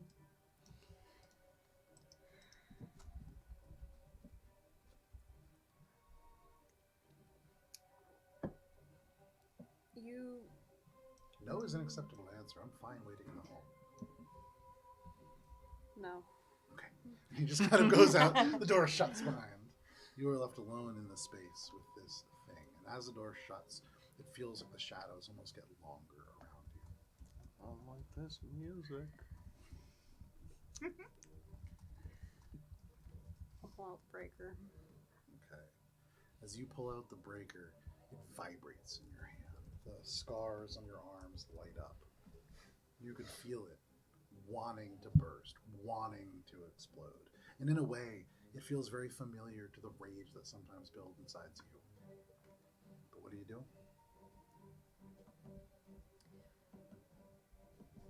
I want to kind of just hold it closed for a second and see if there's any sort of interaction. Okay. Let me read this real quick. So you take the staff, the 3 long bars of iron, bent geometrically to create a long handle. You can see these almost blue scars begin to glow as you move it closer. More a product of moving the staff around, less a product of what it's getting near. Mm-hmm. But as you do, this thing, whatever it is, the grotesque, the silver statue, seems almost, the chains creak a little bit as it seems to almost move away from it. Okay.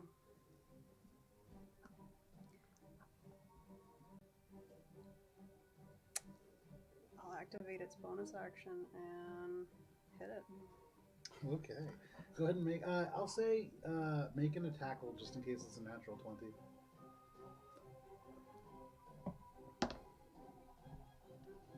That is a 28. All right, my Constitution saving throw, please.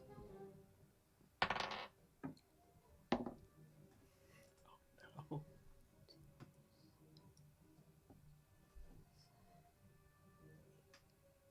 23. 23. Fantastic. You take this staff and swing it down, cracking this. And as you do, the reverberation through your arms is awful. You feel the scars almost widen and tear into your body. It reverberates through your arms, rattling your bones, rattling your teeth. This huge of force energy disperses. The walls, you see like this ring around where the shockwave would be, like about an inch in. And the stone just kind of begins to continue and float. The cloth torn in a place. And as you kind of look on this, you have to avert your eyes because it makes you nauseous to look upon this gleaming silver. Mm-hmm. But it still stands.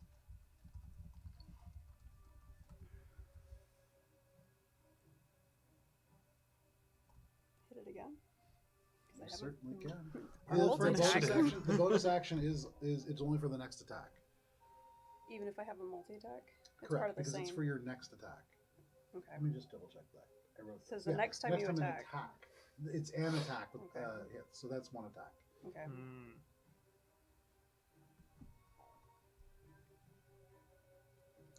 I'll hit it again just with it. Okay. See if that does anything. You don't have to roll for it. You strike it again, and as you do, there is this. The whole staff vibrates. You see small cracks form, repair, form, repair. You imagine from that interaction, just hitting this thing is not going to break it. But this is the breaker. It can break anything. Can.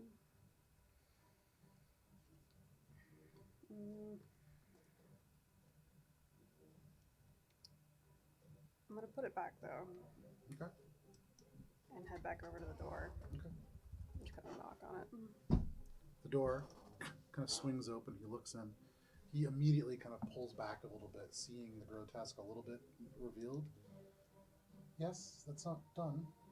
No, it's not.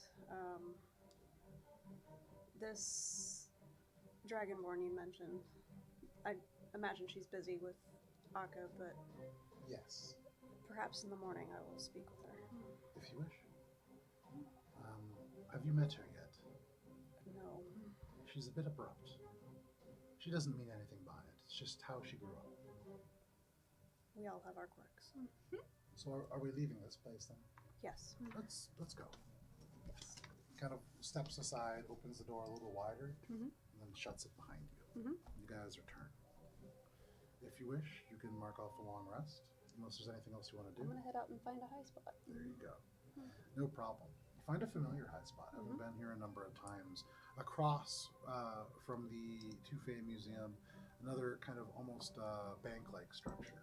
A lot of banks are pretty tall, and so you find yourself on top of them quite a bit, which is ironic when you think about it. It is. However, you can mark off a long rest. Oakfeld, the night passes. I'll change the music over here.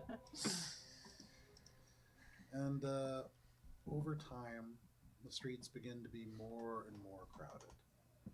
You can hear off in the distance church bells perhaps ring, and you see more and more people on the streets. What do you want to do? You're sitting in here with your 12 copies of The Story That Never Ends.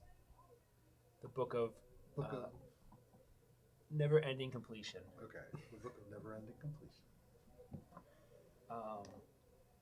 I'm going to possibly just go around to some of the churches and it's very Martin Luther just like nailed them onto the. Oh my god.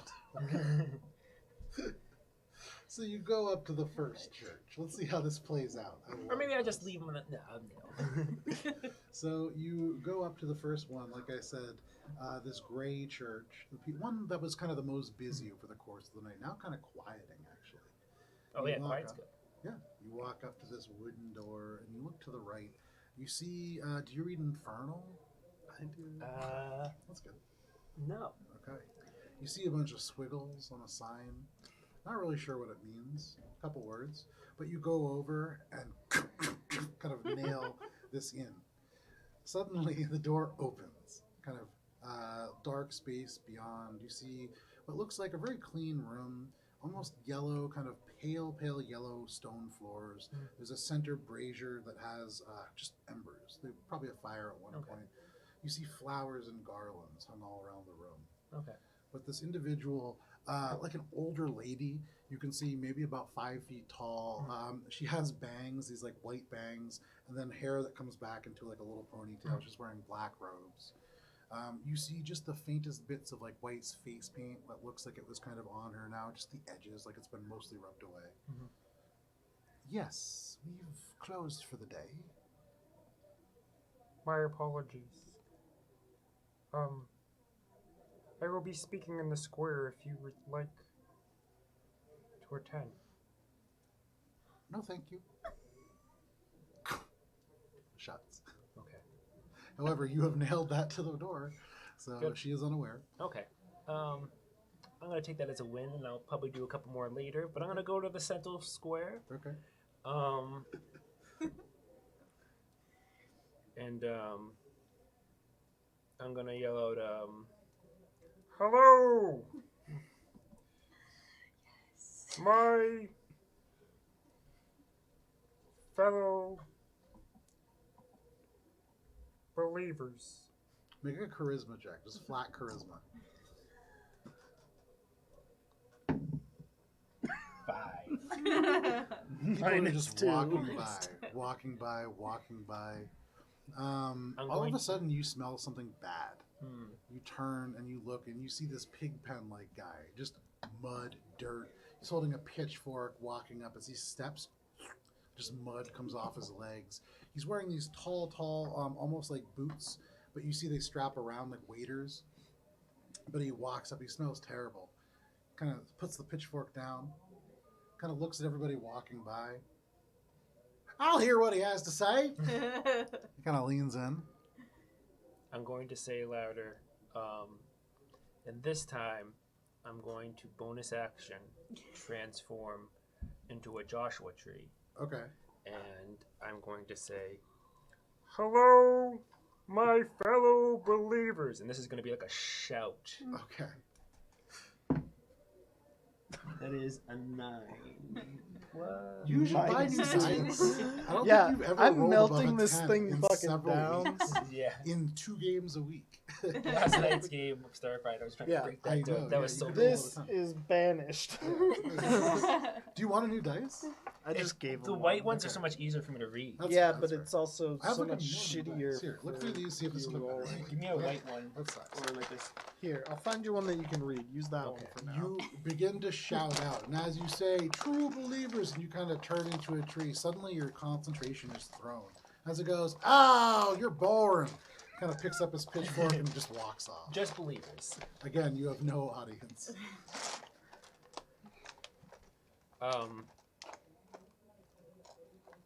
I'm going to realize that perhaps it is the morning and people are hungry. So I'm going to turn into an apple tree. Okay. In the middle of town, you just shift and turn, your arms stretching out, like becoming these plant-like appendages. Suddenly, people take a much greater interest now that you are a tree. All around now, people are starting to kind of come up. There's definitely a little bit of hubbub. People sort of gathering, a little bit nervous at first. That guy comes back and he goes, "Whoa, that's pretty good!" Sticks his pitchfork down. But you have a little bit of a crowd around you now. Maybe 6, 7 people, a few more coming. The people that don't see you turn into a tree, you just keep walking. Just a tree. My friends, I am from the mighty oaks of the Feywild. I have been banished from my tribe over a disagreement. A disagreement about what priority should be placed in this world. My tribe believed in a section with duty, with honor, and rituals place higher priority over the goodness and hearts of our fellow beings. We all stand here, many of us believers of this, some of us with more gods, some of us with one god, some with even none gods. You see at this, one person just walks away. You get about 4 people there now, including Pitchfork Man. But I believe that we all must take in the fruits. And with that, I'm going to kind of shake a little apples. Okay. See if anyone you maybe want some free apples. Are you able to generate apples as a part of the ability? No. So when it comes to creating matter, that's a pretty difficult thing to do. There are some elements that you can definitely get away with, creating like these excess knots and things like that. Creating like functional fruit, probably a little outside your Okay. ability, yeah. Then I'm just gonna produce some like little leaves and like flowers. Okay. Little blossoms begin Yeah. to fall. There's a little, ooh.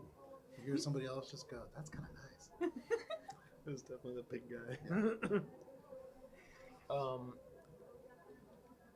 Yes, all bow our heads for a moment of silence for your personal expression of faith and embrace each other in a universal oneness.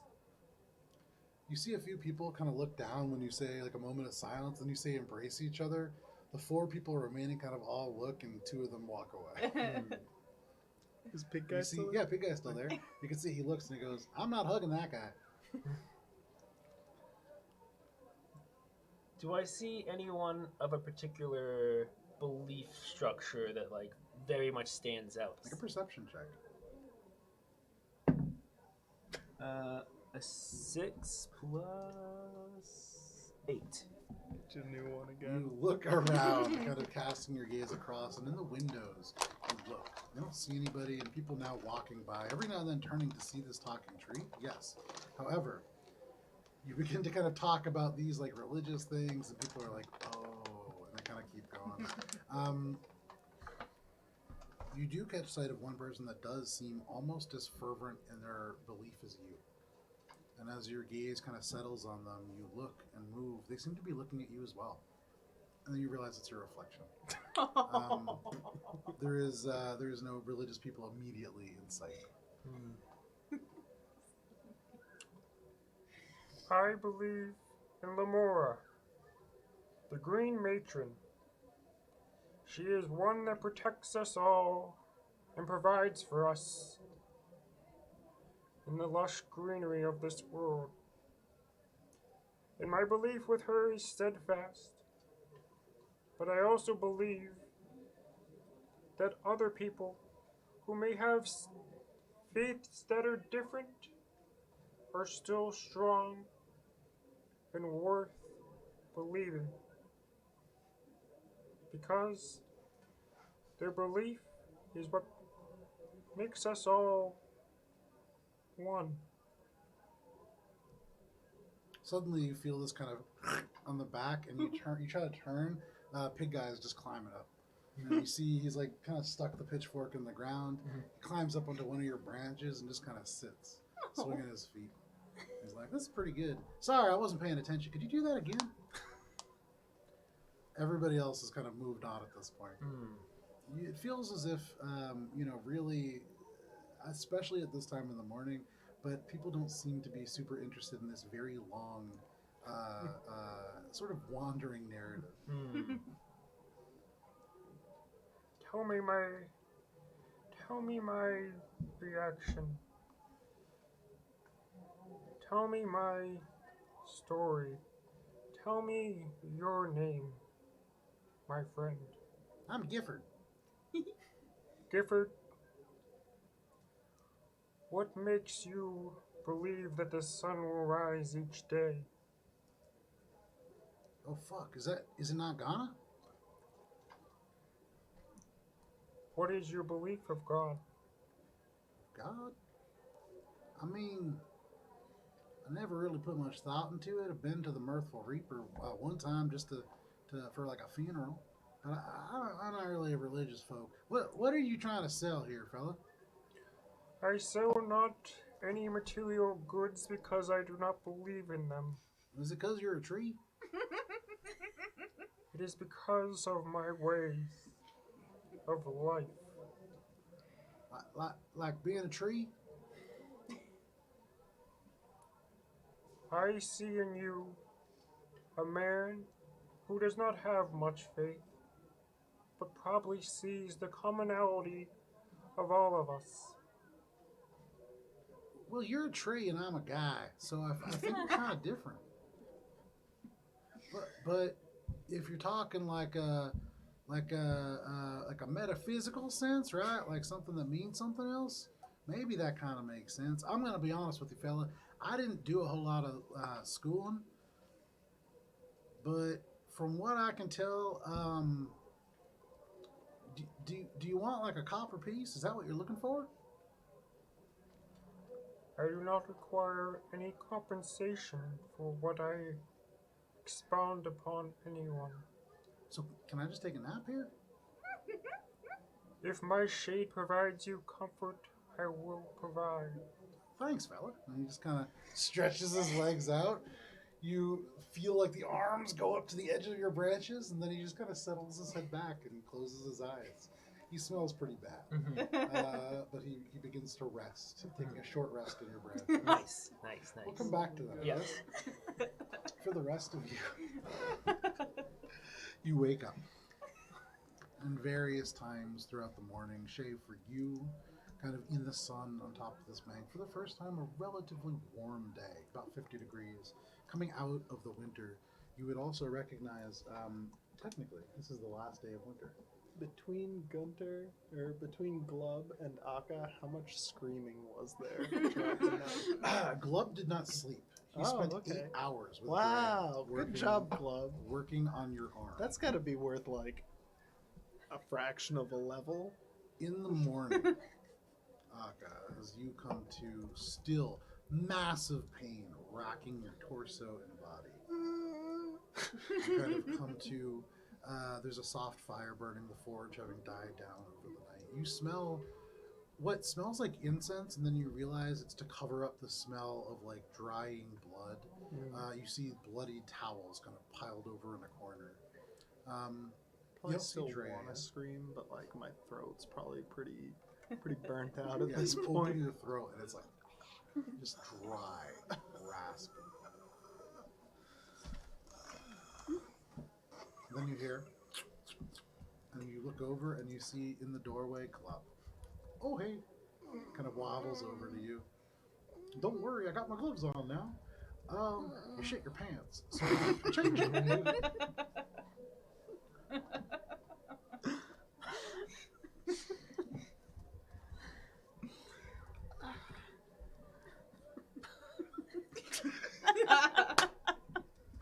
I didn't think that would get you so good. Just like I don't know how to respond. I think Akka would just be like,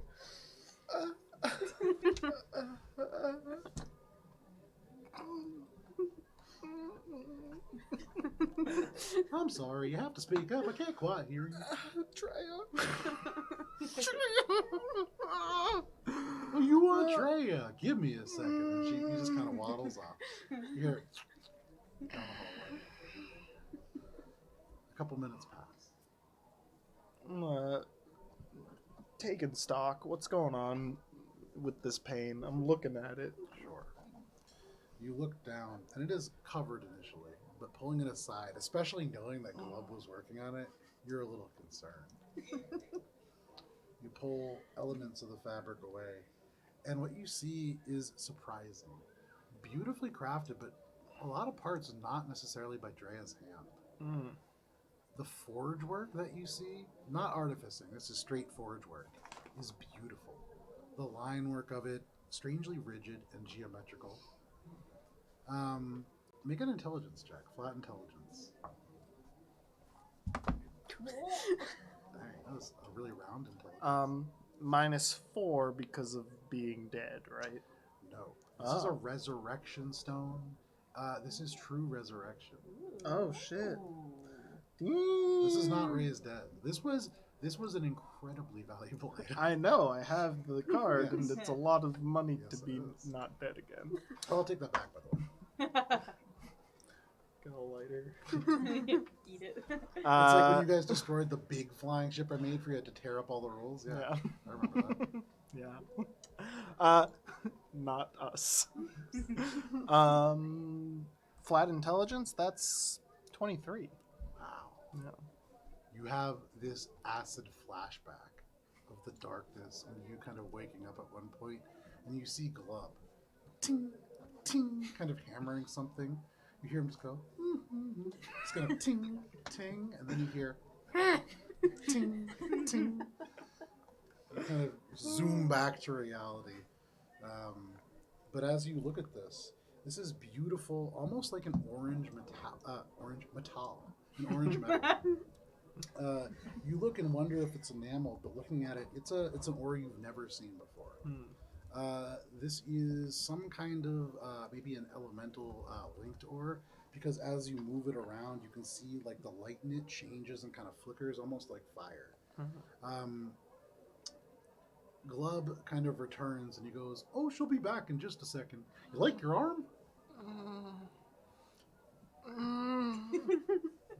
Water.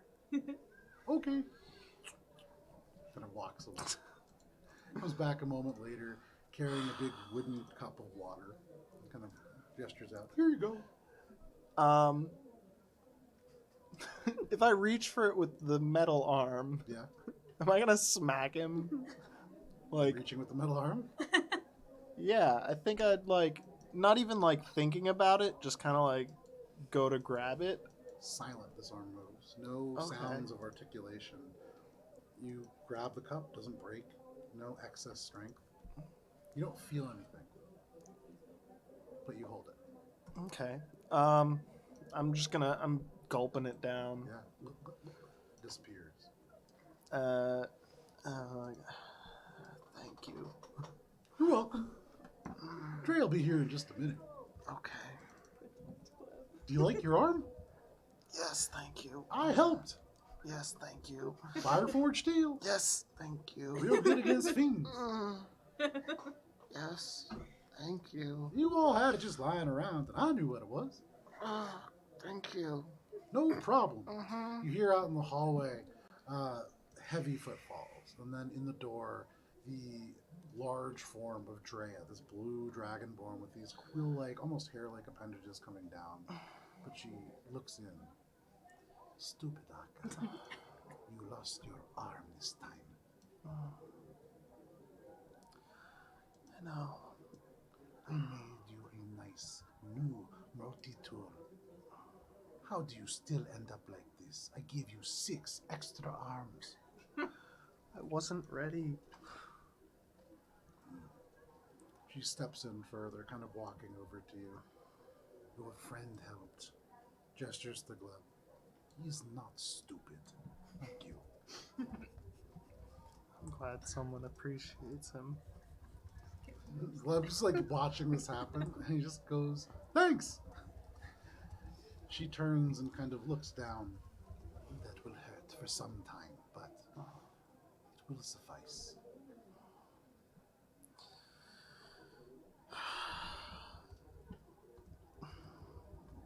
Why? Why did I replace the arm that was torn from you? Akka, do you remember the one piece of advice I gave you when we last left?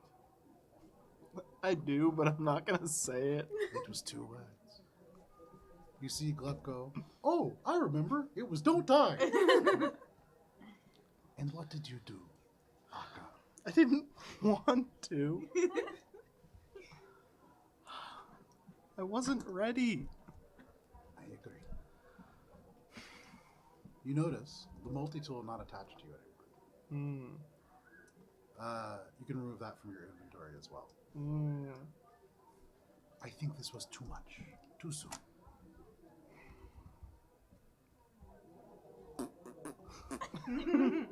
Akka, you cannot keep doing this. You cannot keep charging and not being ready. I know. No.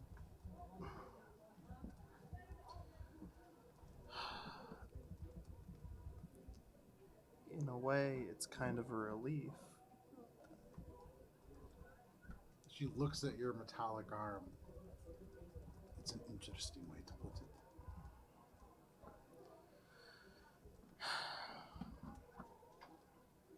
Mr. Gift has been doing research for you. I know what you're up to. I know what you're against. That thing, as foul as it was, it kept power from him. He is stronger for your failure. I know. I know.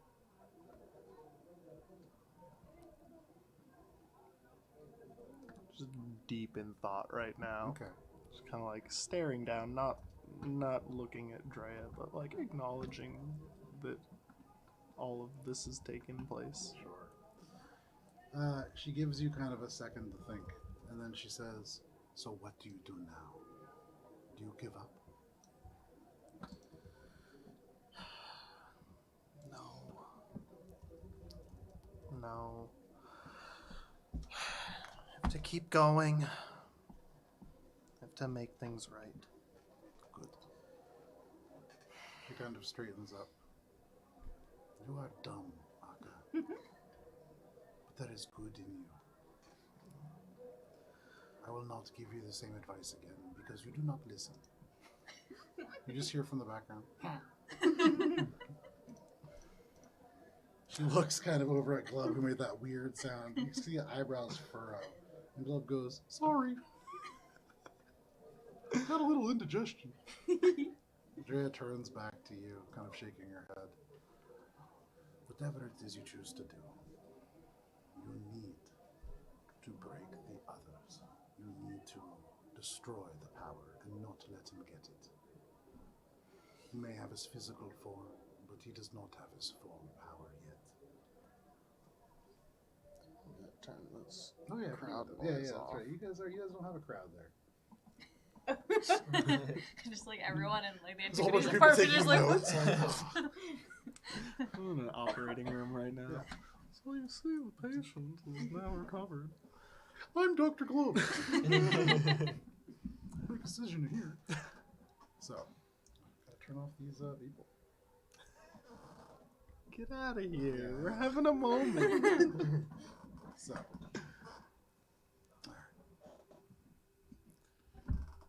these items that you are going to go after, the salt, the eyes, that is dangerous too. I know a bit of Nocturne. That's where I was on my last trip. Things are bad there. And the criminals are rising. They found a new banner.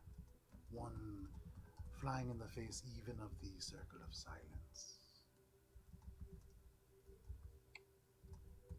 Who?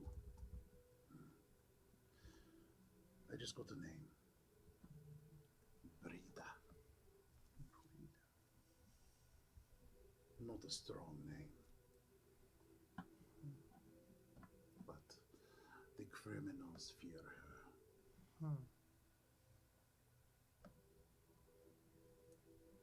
And that's where the salt is? No. It is where the eyes are. Just 1 second. The eyes of Matuata.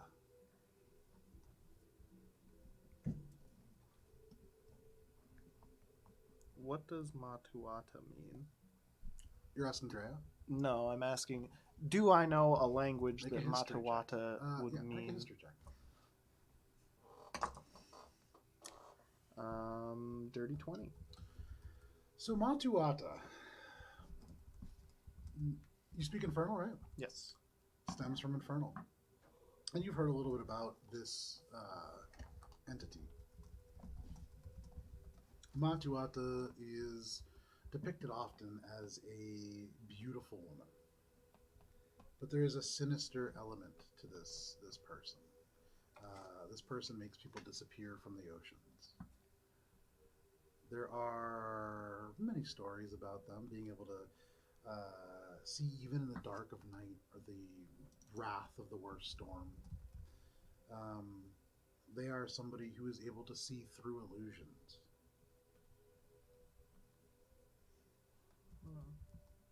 You know that this is more of like a mythical creature, but perhaps whatever this mask is grants the individual similar things.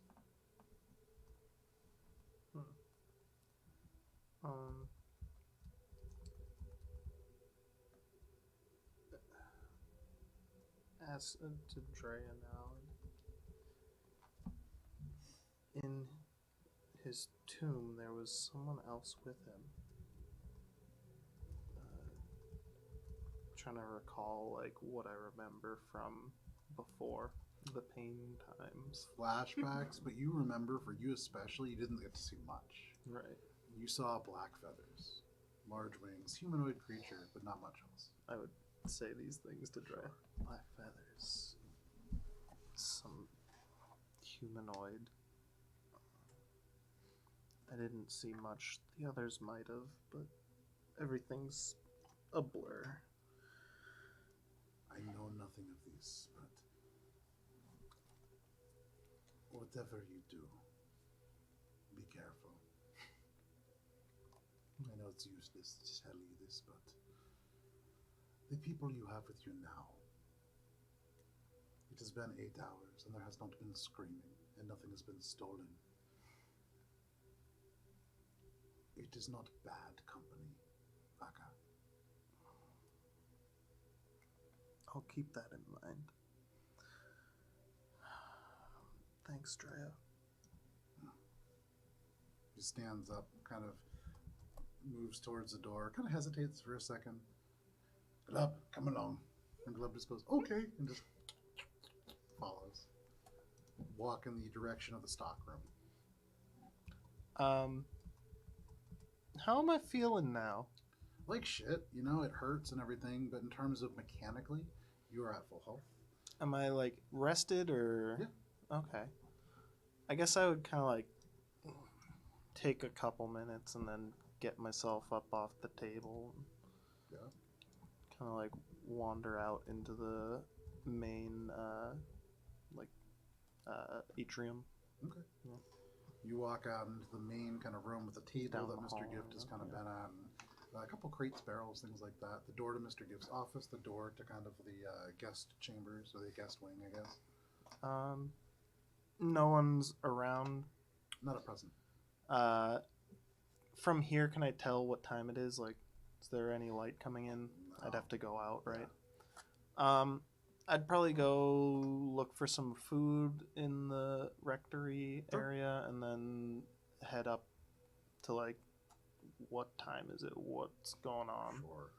You go into that area, and on one of the long oaken tables, you can see there is, like always, usually in some relative stale form, bread, some kind of a hard cheese, and generally speaking, some kind of fruit, although it seems not at the moment. So you would actually gather from that alone, you're probably up a little bit later, maybe 9 o'clock, 10 o'clock. Okay. Yeah. I'd probably just go outside then, find a spot to just kind of like sit and figure out everything and just kind of ruminate on life and existence and why I'm back again. And From the top of the bank, you see the door open in the Two-Fay Museum. And Aka looking at emerges. my arm, kind of like inspecting it, sort of like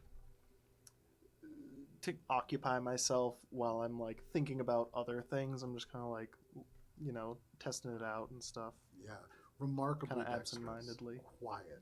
Hmm. You can kind of move your fingers and you feel them tap, or you don't feel them, you hear them tap against the metal. Still no feeling. There are times where you feel almost like the arm is clenching, but there is no muscles to it. Really kind of phantom pains. It's taking some adjustment for sure, but it works very well. You see no source of infection around the edges of it. You don't see any signs of being poisoned, and that's good considering Glub put it on you. Seems relatively well built. Well, I'm just gonna kind of like probably the park down the street from the Two-Fay Museum. Yep. I would probably like just go sit in there and find like a bench to sit and think. Yeah, no problem. Is he gonna Probably do walk that for a by while. where I am, or Yep. Sort of. So he takes like a little L and kind of walks away from where you would be, but yeah. at the closest point? I think I would drop off and join him. Okay. You drop off. You can see a couple people kind of start, but you've done it enough from this particular building that it's not that uncommon anymore. People kind of, there is that, oh, but then you can see somebody be like, oh, she always does that. And people just kind of head off and go back to their business. You see Shay next to you. Good morning. Slept like the dead? Thanks. Did everyone else make it out okay? What? Okay, yes. What happened? Some oddity from Oakfeld. But everyone's alive, if that brings you any comfort. It does. They opened a portal to Calypso's. It was still open when we left. Who was the other figure with Zeistries? Have you seen it before? Seen? No. I would imagine something Heinrich mentioned. Some other planar being. Have you spoken with Mr. Gift? Briefly. So you finally met him. Yes. It It was only hard not to, took me considering dying. I walked your corpse back here. Thanks for that. We need to destroy the salt, the eyes, and the grotesque. Yes. To that point, we need to gather the other two that we don't have. And I should speak to the Dragonborn. I don't think I called her name. Yes. Suddenly, about 30 feet behind you, the doors swing open from the under part of the Touffet Museum. You see Drea, cloak on, and then right behind, she's carrying a crate, and then right behind her, Glub. Similar cloak, just shittier. Like the same Like style, a hand-me-down. but it looks like she made it out of like scraps. Yeah, it's like she's like, okay, you're a little dumb. And she's kind of like wrapped him up because he's wearing the oversized sweater, the cowboy boots. So she's just trying to like cover him pretty much.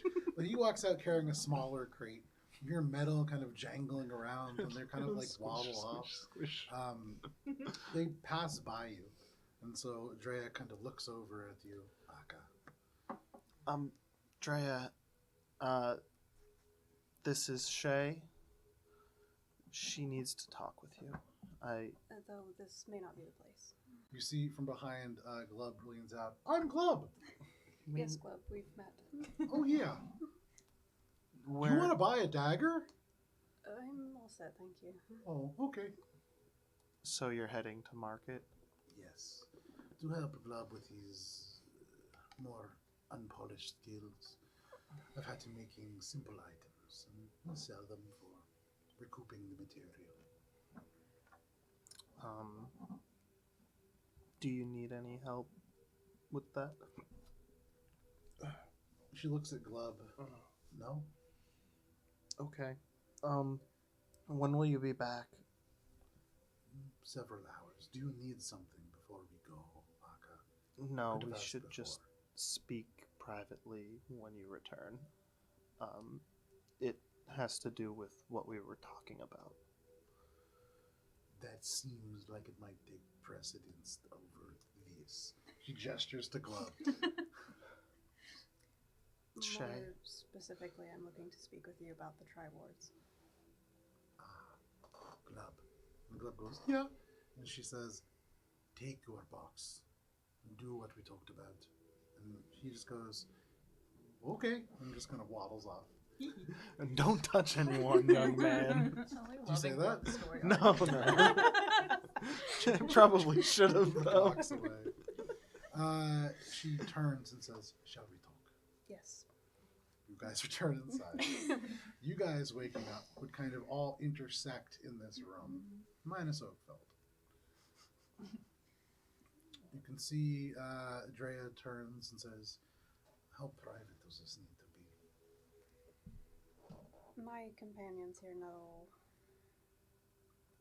roughly what I'm going to ask you. We haven't seen Aka yet, right? Brenna gives No. Aka a big hug. Okay, you give him a big hug, and as he kind of like holds up, you see this new metallic arm. Very finely made, very closely fitting plates that almost resemble like the musculature of a regular arm. Good to see you up. Welcome back. Your arm is beautiful. Thanks. I'm glad you're both okay. I'm sorry that happened. So the Tri-Wards. Yes. Specifically the maker, the breaker, and the binder. That is an entire Tri-Ward. That is the Staff of Twisted Fates. Yes. I told you that she had it last time I was here. I'm sorry. You know, like, Aka, I'm dumb. what did I tell you last time I was here? I'm dumb. I tell you that every time. I'm dumb. Why do you not use the breaker? It was a struggle to repair it after it broke when I retrieved it the first time. Why we went to the Cold Forge, which I Ah, told you about. to be fair, I did not believe you. No, Your claim was incredible. I was trying to get Shay to come last time, but I'm dumb. Turns to you. You can see, not knowing this Dragonborn, even a little annoyance. Very well. So what do you suggest? What Mr. Gift suggested that you might have some information that I do not. Less information, but if you have those items, Aka says you know where the Cold Forge is. We do. What do you know of the Fazarakian techniques? Only what little of.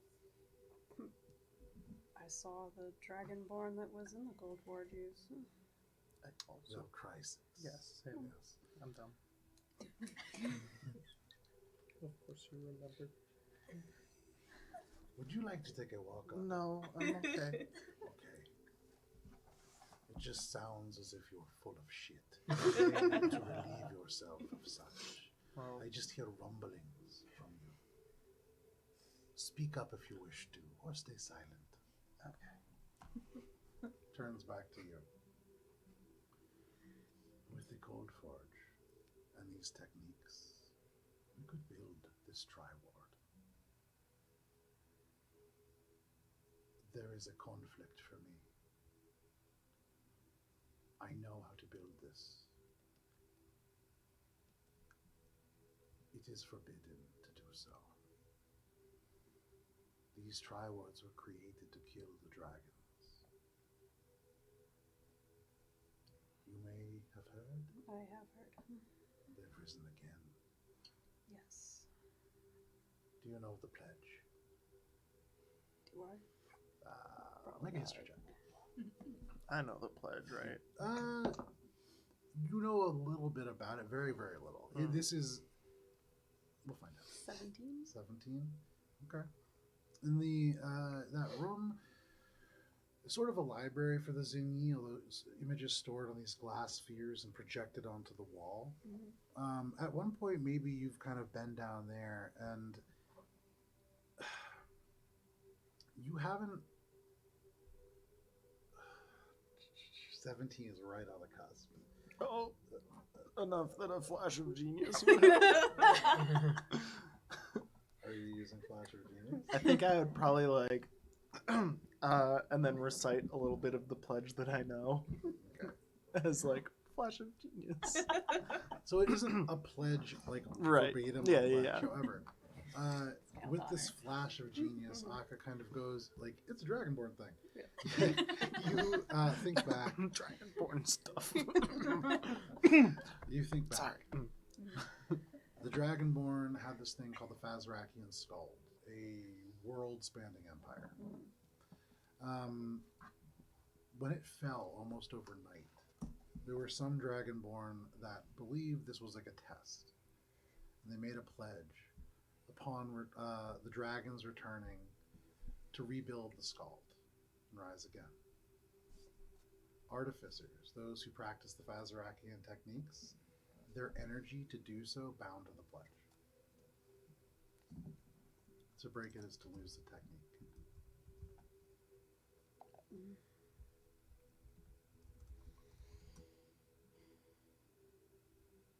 That puts us in a very interesting conundrum. In a way, you could still break it. You have that ability, and I won't stop you. I could.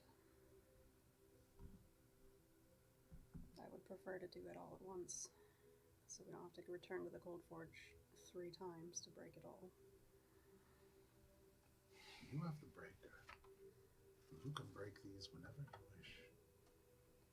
But it is risky, from what I understand. Yes. And there is no guarantee that it will remain intact. This is what I mean. In fact, I think it prefers not to be. By its essence, it always tries to break. That is what it does.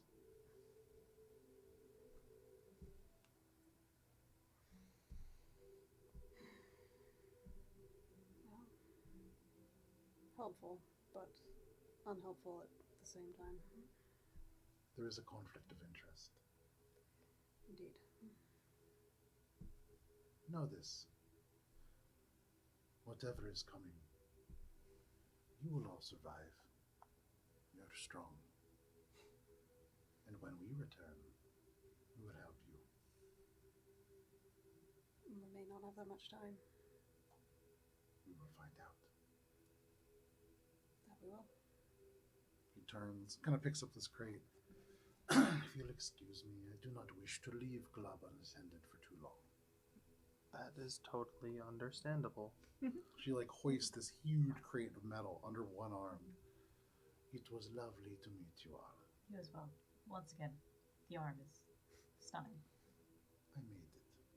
Yes. I know. Glub help. She walks out the room. The door opens and she is back out on the street. Suddenly, bits of Akka make more sense to Eleanor. Yeah. Alright. Well, we're missing one. Brenna goes, should we go find Oakfeld? Mr. Gift's office door kind of opens. Oh, she's gone. Akka, you're back. Yes. Just like, It's good seeing you more or less whole. You're dying a lot recently. I noticed. I think probably we should maybe look into equipping you in such a way that happens less. That would probably help. I'll look and see. I did look into the items that you requested. The salt and the eye. Yes. So, this salt, part of a staff, seems capable of harnessing incredible amounts of wild magic. This seems to flow through the crystal at its base. It seems to have power over the undead. My guess would be that if Zeisrees gets this, his ability to contain, control these creatures will expand tenfold, perhaps. is Brenna here? We're all here, right? Yeah, we're all here. So Brenna's ears kind of perk up when you mention salt and wild magic Yeah, in the sure, same sure, sentence. sure. So, and she wasn't there last night when Yeah. he was talking about. So I think Brenna's like, "Oh, have you seen this item? That sounds like something that my people might have made." I have not seen it. Or sorry, wrong person. Whoa. She just jumps back in. I haven't. I have not seen it. Stupid. Oh, I just fall into Stupid the voice. Brenna. Yeah, it's hard when you do a lot of different, especially if you're like I'm Drea talking to Glub. That's tough. Those are very different, disparate voices. Oh, sorry. No, I have not seen it myself, but it is something that we've looked into a little bit, and we do have some details. It was created in the Underdark. The salt itself, very particular. It's a strain of mineral-rich salt from the Underdark. I don't know too much about it. I haven't seen it personally, but the reports of the survivors who have come to town recently with a group that were coming for this this muscle-bound event, they were here and said essentially that these two dwarves led this charge, which is odd. Dwarves not from the Underdark. Did the dwarves have names? I don't know. That's not 100% true. We did meet some dwarves. Are you talking about in the Cold Forge? Yes. Are you talking about the Thuldor? Thuld. That's a Duragar thing, I think. They Yes. are dwarves. And Grey dwarves, yes. That's they're in the cold for you. I told you all of this. Not that they were the Thuldor. Do you? I told you that Shay You told was me there, Duragar. and that the Thuldor were You said in Lady power. Council. You didn't say Thuldor. I said that the Gray Lady had contracted Shay and Heinrich and Morwyn, and notably The not Grey me, Lady is. This makes much more sense. to assassinate the Thuldor who were leading. The Grey Lady is a woman named Runelin.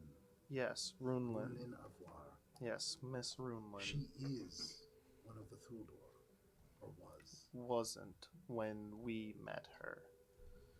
And had us. Again, I did not sign the I contract understand as. that, but you completed, or whoever it was that signed it, completed that contract, yes? Yes. yes. The only person who has ever stood against Zystris and lived, if you believe the folktales, was a deep singer. If she is alive, and you have her as an ally, that is somebody to call upon. But not here, please. Well, she doesn't especially like me, and Morwen and Heinrich are no longer here, so. But I still remain. Shay, should we return to the Cold Forge? I think it is more pressing to gather the other items first. That does make sense to me. I think getting these items, then at least we have time to figure out what to do with them. Perhaps As they are in the world. take them to the Cold Forge with us. One trip instead of 3. Correct. How. Well, I guess the Grey Lady's no friend of Zystris. The enemy or enemy. Zystris is detested by much of the Underdark. There are many species. The Grey Dwarves actually came about, many of their adaptations, to resist. The fact that they are resistant to illusions and mind control is they were under Zystris' control. Before they became Duragar, when they were truly still dwarves. That is what turned them to what they are. She may see it as a gift if we bring her his downfall. Almost assuredly. Be wary. That is a dangerous person that you're talking with. Of course. But as you said, the enemy of my enemy. I don't know if I would trust her to not try and use the power from these objects for her own gain. I wouldn't Beyond. bring the objects. But if Zystris has reached Calypsos, there is an army being built to free this Lady Rot. If they come back, you will need allies. Really, like, don't want to have to go back to the Grey Lady after fucking dying, but I'm just like. Either way, I do agree you should get these items. We know roughly where they are. Nocturne? Well, Again? the eyes, yes. The eyes are in Nocturne. The scepter is probably in Mudtown. It is occupied by undead. It seems as if perhaps a staging area for an attack further north, maybe even through the Sunshoker chain.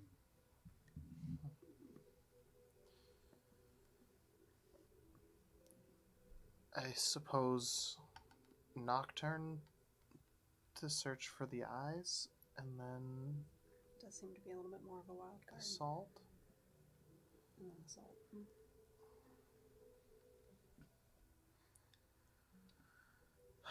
We should probably go get Oakfeld. Yeah, before we make any major decisions. Anybody know where he went? Oh, where is that one? I know he went out. He took some. Your friend, I wouldn't say friend Well. necessarily. your traveling companion, may talk about, manners. He probably won't listen to me. I am still on the tree's bad side. Right.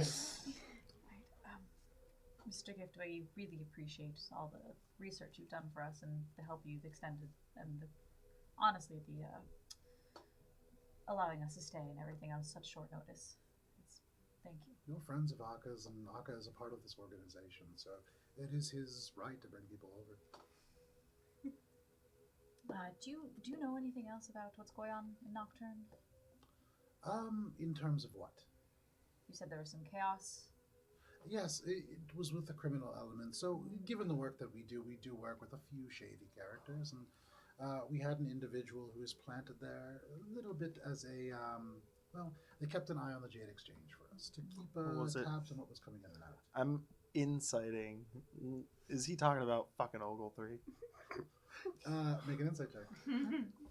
Like, who else would they send to Nocturne So again, besides you me? You guys have not met a lot of members of the Duncan Antiquities Club. Right. You know of at least one other that you haven't met, the person who went to go check out the forge key. All right. Insight is pretty high.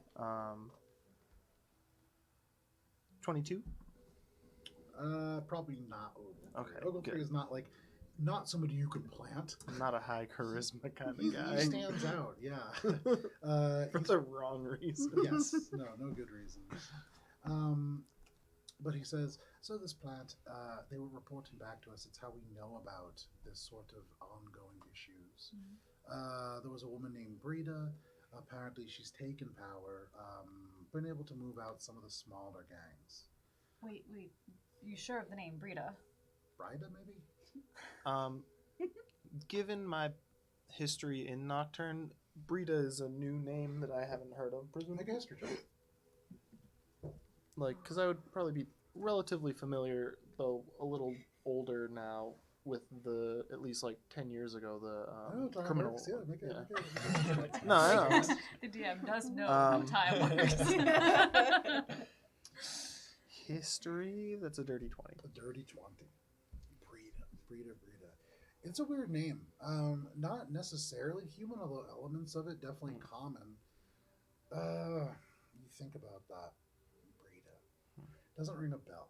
But for that to be true, given your connections in Nocturne, would need to be a very recent development. And for somebody to step in and have a presence on the Avenue of Everdusk already, that's never happened before. So that's substantial. Okay. That's interesting, to say the least. You know Yes, her? I think so. You could say that. Who is she? I'm sorry, you know this person. Is it Brida or Brida? It is Breda, Brida. in fact. Okay. It's a little... We have some history. That doesn't sound good. When I have history, it's not a good To thing. be fair, Aka, it's a little bit different than most people. This was good history, yes? For the most part. It ended a little funny, but... Well, that doesn't sound good. See? Not just me. Please expand. Just a moment. And he actually opens the door to his office. Here's some rustling around, and he pulls out a couple more chairs. There are now enough chairs for all of you to sit if you want. All right. But he takes a seat. If we're going to do this conversation, I'm doing it once. We're missing a party member. We do need him here if I'm going to tell this story. Is he gonna remember? Well, It's not related to the Green Matron. It probably we're not speaking about Glove. Glove is certainly a member of some party. Right, we need Oakfeld. He is coming with us. Really? Okay, if I- nothing else. I tell Akka that he's alive mostly because of Oakfeld, and like I just tell him a little bit about what he missed when Sure. he was a corpse. And so, you know, he's part of this group now. He's the reason we made it back at all. At the very least, we owe him that much loyalty, even though it was a little bit of a unusual situation that got us there in the first place. Well, if it helps, your friend Oak did take a bunch of paper and a quill and some ink and then just left. So Does that help? Do you know where he is? Maybe he's going to write a graphic novel. I just thought, maybe if you knew who he was, that was something that he did quite often. If he's like I'll a writer, go perhaps. see if I can find him. Fair enough. She just walks out. Shay, make a perception check, assuming that you're going somewhere high. Yes. Okay. That is a. I can't math tonight. 21. 21. You make your way over, not to the bank, but to an area on the sort of gully that drops down between Sonoso and then the continent, the mesa that is just above it. You remember that there is this church that had a really high steeple. Mhm. So you go there, kind of walking through the kind of overgrown grass in what is a cemetery, undisturbed in this little courtyard, now kind of moved back over. But you climb to the top and you look out. Assassin's Creed moment, scanning. Yep. Yeah, exactly. And you dive into a carefully placed haystack. The big guy's there, and he's like, "That was cool." Oh, pretty good. So you kind of look around, and sure enough, in Sonoso, northwest, you can see in the marketplace. Oakfeld, what are you doing? It's about 10 a.m. at this point. People have really kind of mostly ignored you. You could probably notice at this point, I realized that people really are engaged by the flowers. Okay. So I'm probably going to be transforming back and forth between a cherry blossom Okay. and a dandelion. So you see, Giant you see dandelion. like a whole bunch of people gather around nothing, right? It's just like a big circle. You're like, maybe there's like a fight. And then suddenly, this tree just appears. And you see a couple people just go, whoa! And like little blossoms go up and then just disappears again. The blossoms with it. Everybody again goes, whoa! And the whole crowd leans forward this time. Again, you see Oakville. Of course. Of course. I'm gonna go get Oakville. Okay. With your speed, no problem. You cross Sonoso in a flash. And suddenly, as you kind of turn into the tree, people, whoa, stepping back, you see Shay kind of standing on the other side of the crowd. Now about 20 people. I'm probably going to be mid-speech as I say, Do you all find yourselves losing Do yourselves the dandelion again! and not stepping to stop and smell the Do flowers? the flower! I'm going to be doing this back and forth as I'm talking. Daddy, why won't you do it? I love you, Daddy. Do you find yourself becoming more preoccupied with material objects, personal vanity? This older lady kind of comes up. Excuse me, can you do the tree again? And I'm going to transform again into the dandelion. And then transform into the cherry blossom. Ah! Can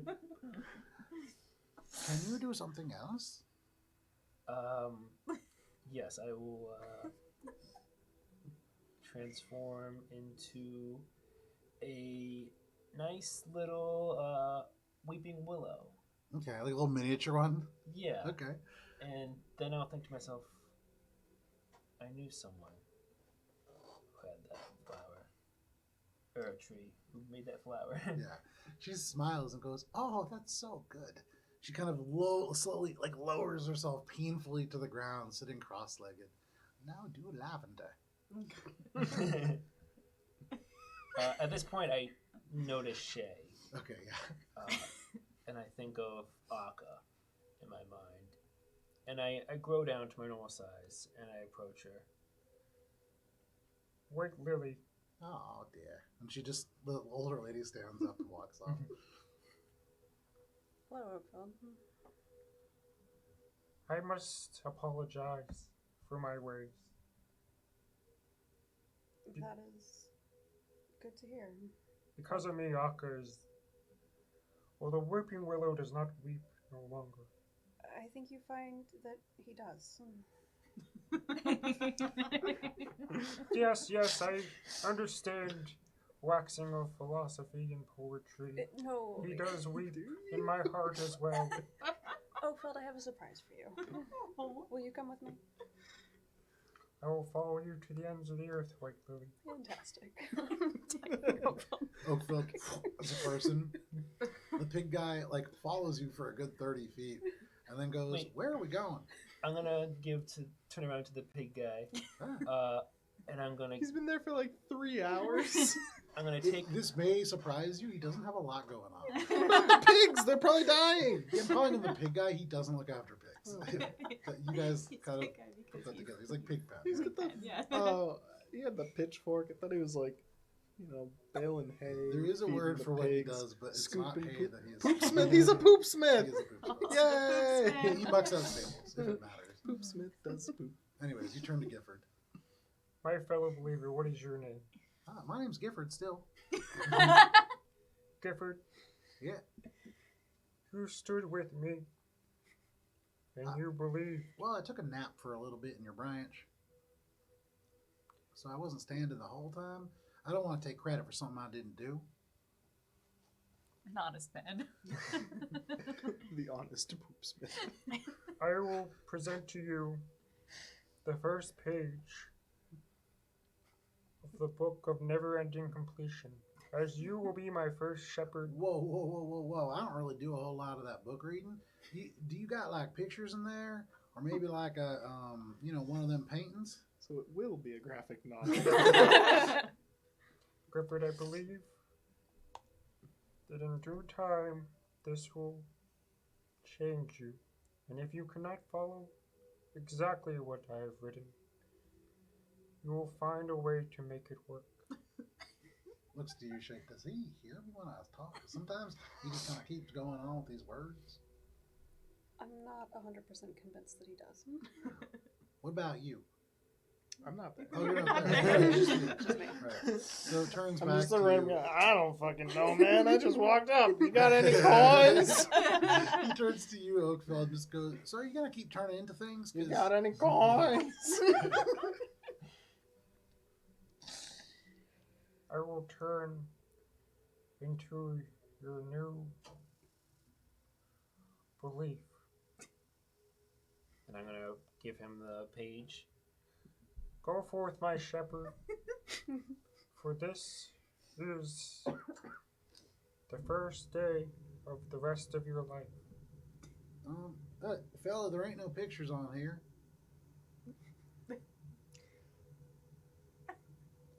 I trust you. Make a, this is persuasion check. We're going to start the most confused church of all time.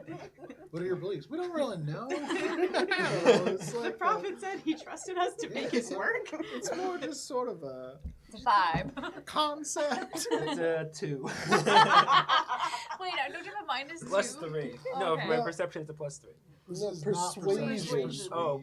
Persuasion, yeah, it's a plus 3. Oh yeah, okay, yes, that makes because proficiency minus- was a minus. Minus 2 in charisma. Okay. Yeah. So he goes, well, all right, I'll do what I can.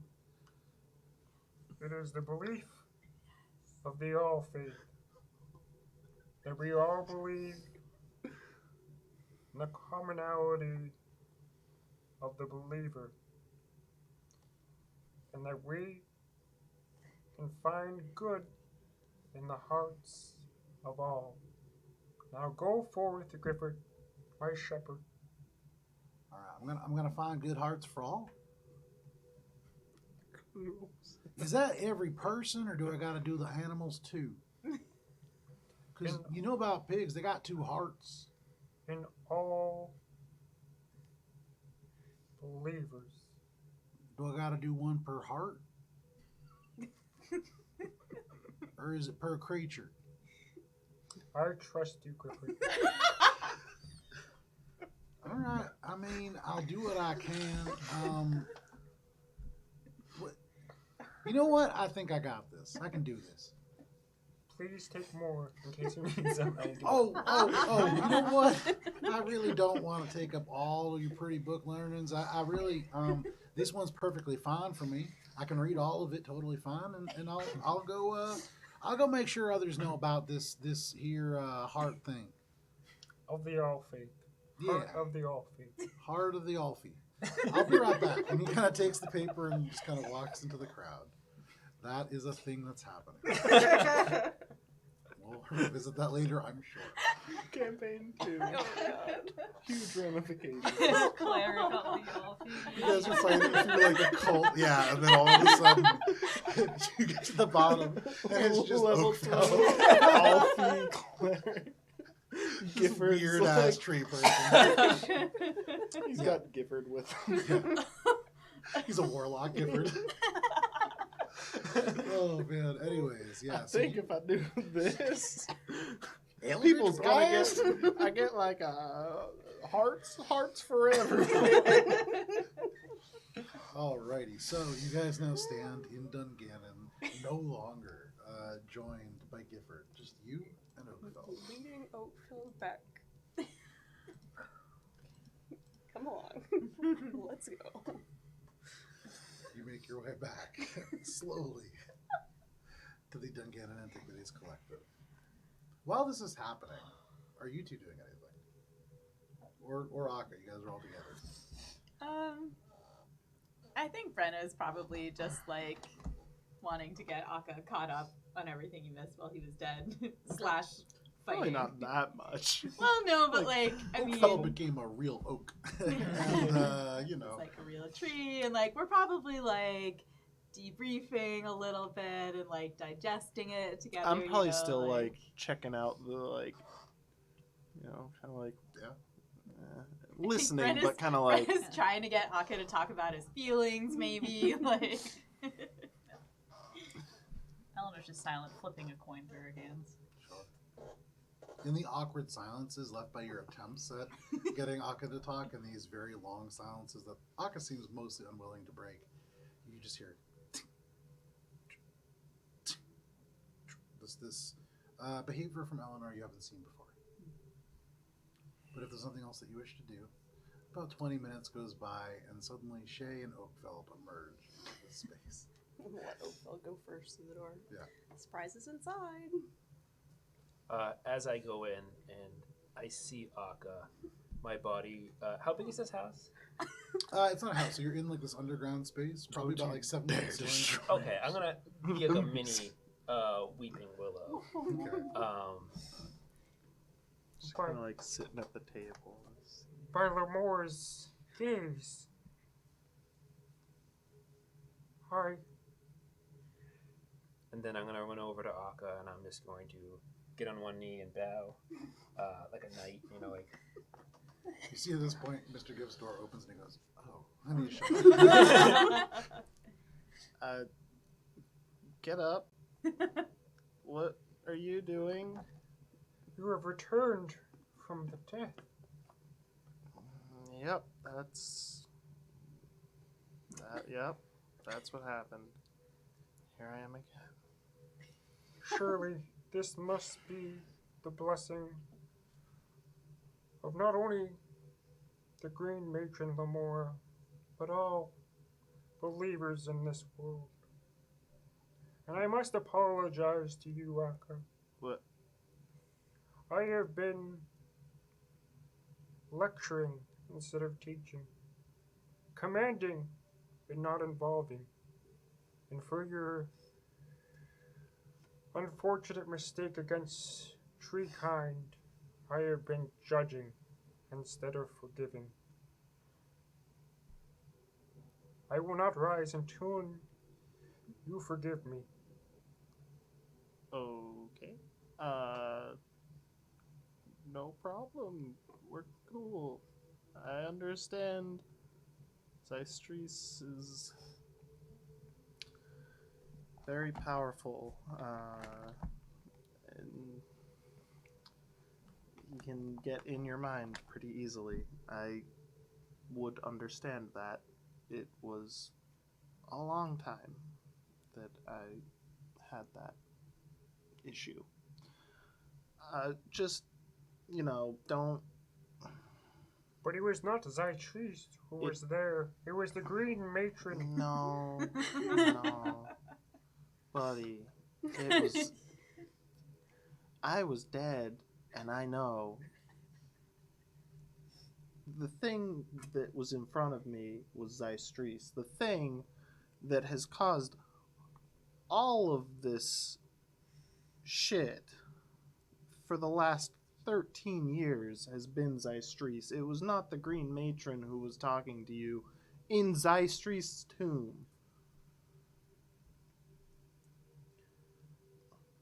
I believe that perhaps, maybe, for some moments, despite the Green Matron being there, I was maybe misled.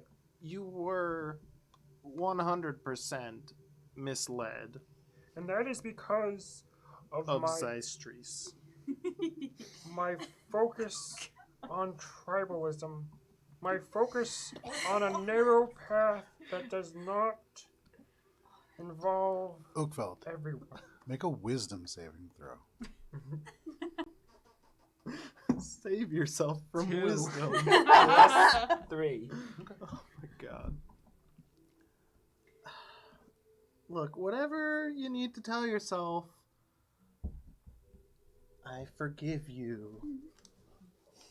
I'm going to rise. Now, So, can you please Nocturne. just... Yes. Just... If we tell you that it's not the Green Matron, at least, like, take a second and ask yourself, would the, Magnolia lie to you? Would the Edelweiss lie to you? Would Shay lie to Love it. She is the white lily, you? Okay, and she would not lie. great. So then listen to the White Lily when she says that it's not the Green Lady, it's Zystrees, and he is in your mind. It's probably true. So don't do that again. And maybe the Green Matron will tell you, like, hey, you did a good job not being mind controlled by a Mind Flayer Lich who was literally in front of us. I'm going to stop listening, but only taking the part where he says... Stop. When did you start? Only going to take the part in where he says, you must trust your companions. Okay. There you go. That's nice. Trust your You must have the same vision as I had. Sure, yeah, if it was eternal this is wonderfully darkness. heartfelt, but and- it's not serving our purpose. Yeah, can we, So Eleanor wanted to tell us some pretty important stuff about Nocturne, and now we're all here. let me go get Eleanor? Mr. Mr. Oh. Gill. I'm gonna, like, get up and I need a minute. Go over to Mr. Gift's office. Sure. Poke my head in. Okay. I think we're gonna start talking, if you want to listen to this. Oh, sure. He stands up, kind of closing everything, and comes out. Plop back Oh, down, okay. kind of scooch my chair away a little. So are we in like chairs? Or All is it of like you a- except for Mr. Gift. You pulled out just enough for everybody before, so I now wouldn't there's sit. Oh yeah, I would. Okay, so yeah. I was gonna say I would probably like give my Okay. chair to Mr. Gift. No worries. You Grab know, his- he's So Eleanor is gonna like take the chair and spin it around, so she's sitting in it with the back facing forward, Of course. and kind of grip the edges of it and be like, "So this is not something I wanted to talk about this soon. It's a little delicate, so." What do you all know of Nocturne? Just out of curiosity, how many holes do I have to fill here? I've been there once. I grew up there. I've been Alright. there a few times. All right. I'm assuming the two of you. Have I heard of it? I don't think I've heard of No it. idea. No, I shake my It's a head. surface city. All right. So, Was it even? It was around 200 years ago. Nocturne? Yeah. Was it? I believe so. Give me 1 second. Because I it can look. was originally it had been Oh, largely. sorry, Nocturne. Yes, Yeah. absolutely. So Nocturne, you know about Lord Somathorn's fall in Right. 800. Yeah. Yeah. So yeah, for sure, it's been around for at Yeah. least 600-700 years. I would relay what I know about Nocturne to kind of catch everyone up to speed. Got it. So Nocturne, for those of you who do not know, is a massive walled city. You can imagine the walled city of Kowloon a little bit, similar footprint. Actually, if I remember correctly, it's twice the footprint, but about half the verticality, so it's a little bit more spread out. It is divided into different sections, but it's grown over time into basically like a hive. And so there are different like sections of whole different floors that are certain what are called wards. In Nocturne specifically, you of course came from the Madrak, the Goliath-dominated district, really wild and smelly. There are several parts of it though. There's. Do you want me to go? Yeah, through go them? for it, All right. please. It's buying you time. All right. So there's the three-tided cord. There's the Dreamer's Den, which is an opium den. There's the Salle de Mer, which is a nice restaurant. There's the Yellow Banner Trade House, which is a smuggler's den. There are a couple ale houses. There's, Calico Amir's scrying, kind of like a fortune teller, lives in the docks, I think.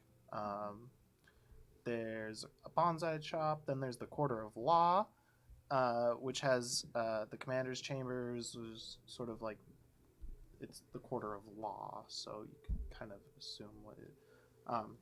And there's the Pit. Again, you can probably kind of assume what that entails. Forge, some brothels, higher end in the Quarter of Law, somewhat paradoxically. There's the Temple of the Mirthful Masters, the Tipsy Tavern, Avenue of Everdusk, which is sort of that's probably where we should start. The Jade Exchange, the Soul Exchange. We should probably check there first. If anything is going through, criminal activity tends to focus in sort of a black to gray market area. The kind way of putting it. No. Alright, so, basics. As you may have guessed, the Winds of Chains is not my first ship I've been on. In fact, it's the third. It's the flying ship. Yes. Okay. Which we need to recover, by the way.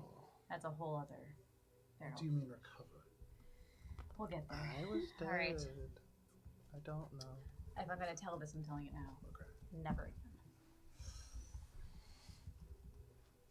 Before the Winds of Change, I sailed another ship. It's called the Wild Affair. Have I heard of Beautiful. this ship? Let her talk. Sorry. 12. No. Okay. Beautiful ship. There's grand 3 masts. Decorated whole way. It was sailed by one Captain Brita Donkeep. The same Brita.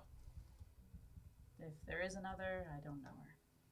But knowing what I know of the captain, it's her. So, the Wild Affair was really a lovely ship. We sailed all pirate over ship. the place. You wouldn't know it if you looked at it. But at the end of the day, yes, a pirate ship. We'd spent more time in, above board ports, regular places, but we stopped at the occasional dark port off the map. You mentioned the Yellow Banners before. That was what we sailed under. The captain was a force of nature.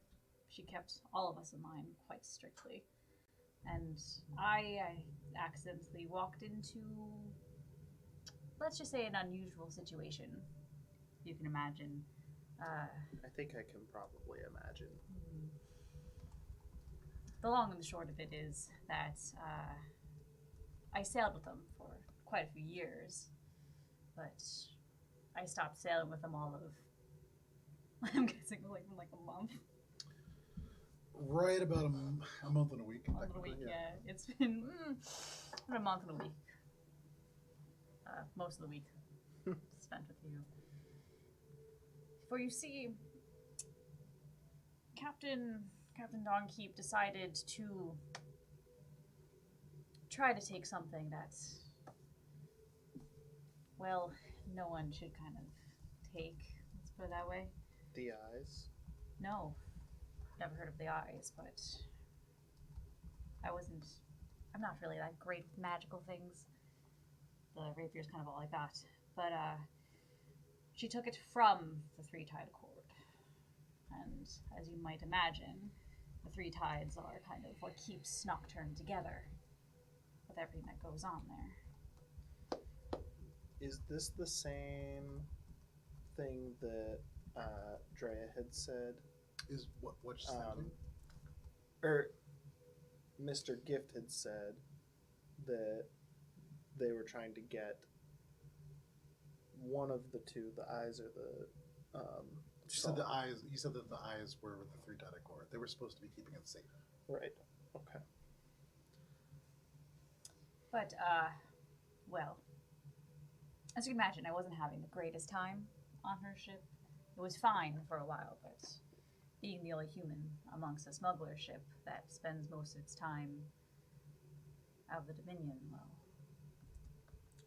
things are a little, What do you know about this item that she stole?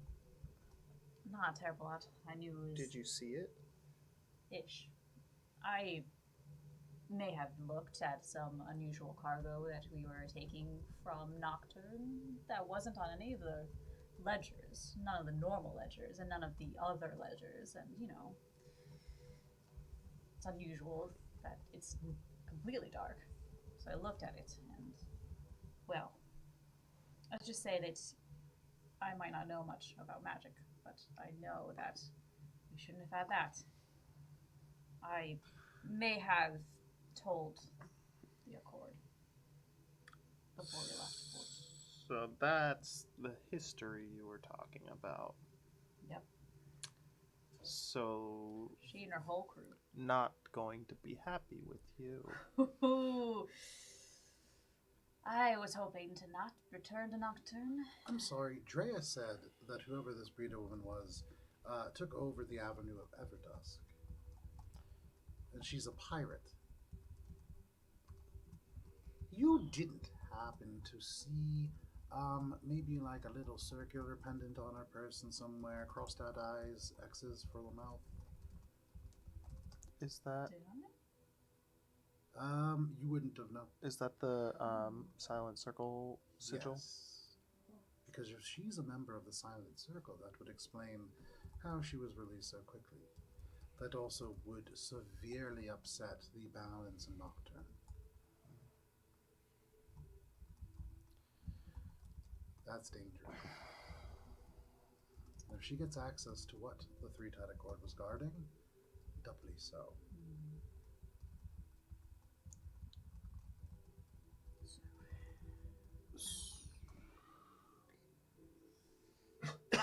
I'm sorry that we have to go back. So am I. I was going to visit my parents, but I feel like it might be better if I don't. If we're gonna go back so soon. Small consolation, we do have to get the ship first. Well, I'm sorry, your parents are in Nocturne. Oh, no. No, my parents are here. Okay. Well, either way, something to be mindful of if she does know of your name, and she's part of the Silent Circle that is a globe-spanning organization. I would be very careful with your family. Yeah. So you said you saw a little bit? Can you tell me everything about what you saw? And then we can figure out best approach for your history. Well, and then I want to try to describe what she saw Sure. at that. She goes on to say. And I didn't send it to you, right? Mm-mm. Okay. You remember looking down at this thing, opening this crate, and seeing something dark. But as you try to describe it to Aga, you can't. It's not that you can't see it, you can't. The words don't come out.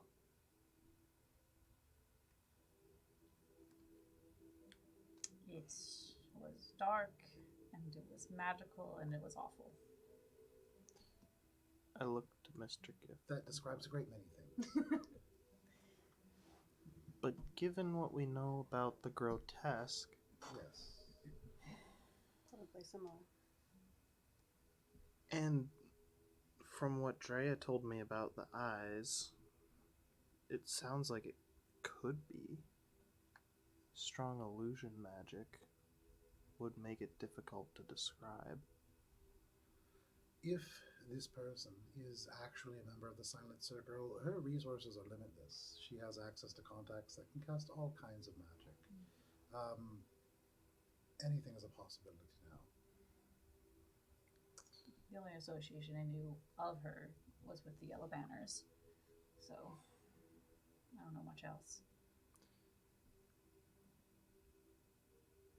If a member of the Silent Circle has one of the phylacteries, that is very bad. Yes. Which is why we need to go there first. So we should leave now. How Are you going to do that? You said your ship was not here? We came back differently than we left, so unfortunately the ship remains in the desert. We used a portal last time, a teleport circle, right? When? From Nocturne to Dungannon. Not to Dungannon, but Thousand Gates. You did. You had Or- Calico Amir. Yes, Oh, Calico teleport. Amir. Yeah, Oh, didn't we go north? I forget where we went. I believe you did go to Or think- Pendleton. Pendleton. I No. thought. Was Oh it- no, No, No, from we- Pendleton to We Yeah. went south first, Pendleton down, and then came back up to Nocturne. Right. And then went north. yeah. Right. Did we go to Nocturne to Pendleton. the Warbinder Academy? Maybe. Suffice to say, we could. Well, knowing how Calico Amir allowed us to teleport, would I know if there's like another method of teleportation to get us to Nocturne from Dungannon? Because there Nocturne is Nocturne has a bunch Right. of teleporting circles. right, and we would have I forget the Sojourn, right? The Sojourn Network you could certainly use. They're expensive. Right, but like we kind of have an in, right, with the Dungannon collective. The collective. You've used them before. Oh. They're just as expensive. Oh. Okay. The skill set that they have to get people in and out of places completely untracked, that's expensive. Yeah. And there's only a few items that are worth that kind of expense. Okay. How far away is our ship? Like, I mean, I know there's not like a ton of flying ships everywhere, but like, how far away did we leave the ship? Like, is it possible to like Well, get a day ride by to it? ship would probably be like a 5-day, 6-day journey. Yeah. On foot, certainly. foot? But I, again, wouldn't recommend that. I would, Not as through you the said, Badlands. try to get a ride. You could, give me 1 second. Oh. Where is travel? Or the whole city guide here. Mail and Love courier the thought of going services. right back to where I just died. Just to get the ship, it'll be fine. Yeah, it'll be We're not fine. going underground. They left, right? You see marks where the ship was dragged into the temple. And and Oak get Hill it, starts acting Aka. weird and going down toward it. You could charter a cart with the Red Shield Caravanserai and have them take you out in probably about 2 days.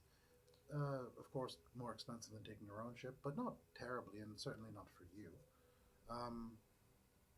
You could certainly try that, or ask around town. You could get horses. For reference, how much would using the Sojourn Network cost? Per person, Yeah. about 200 gold. So like 1,000 gold for the party. Brenna like checks her purse and she's like, I can almost cover that. So That's what 100 platinum. I'm just shy, I think. Unfortunately, Morwen had most of your guys' Yeah. money. Thousands. Besides, I thousands still and have thousands. I still had the money that Shay had given me, Yes. which Which was is what like I managed to steal up from decent Gunter. amount, right? Which was a decent amount, which was Gunter's, yeah. I like how most of the economy of the world is the 5 of you passing coins amongst each other and stealing from each other. For a And very long also, time. like, most of the money ending up in the 2 least responsible people's hands. Yeah. Like, the people who are most likely to either lose it, gamble it away, or just, like, buy absolutely stupid, useless shit. Like a cup that turns into a rat. Yeah, I forgot about that. So, whatever it is you're tending to do, I would probably get a move on about it. Eleanor, if you are returning to Nocturne, I may have something that could help you. Just a moment. He kind of vanishes into the kind of the collection area.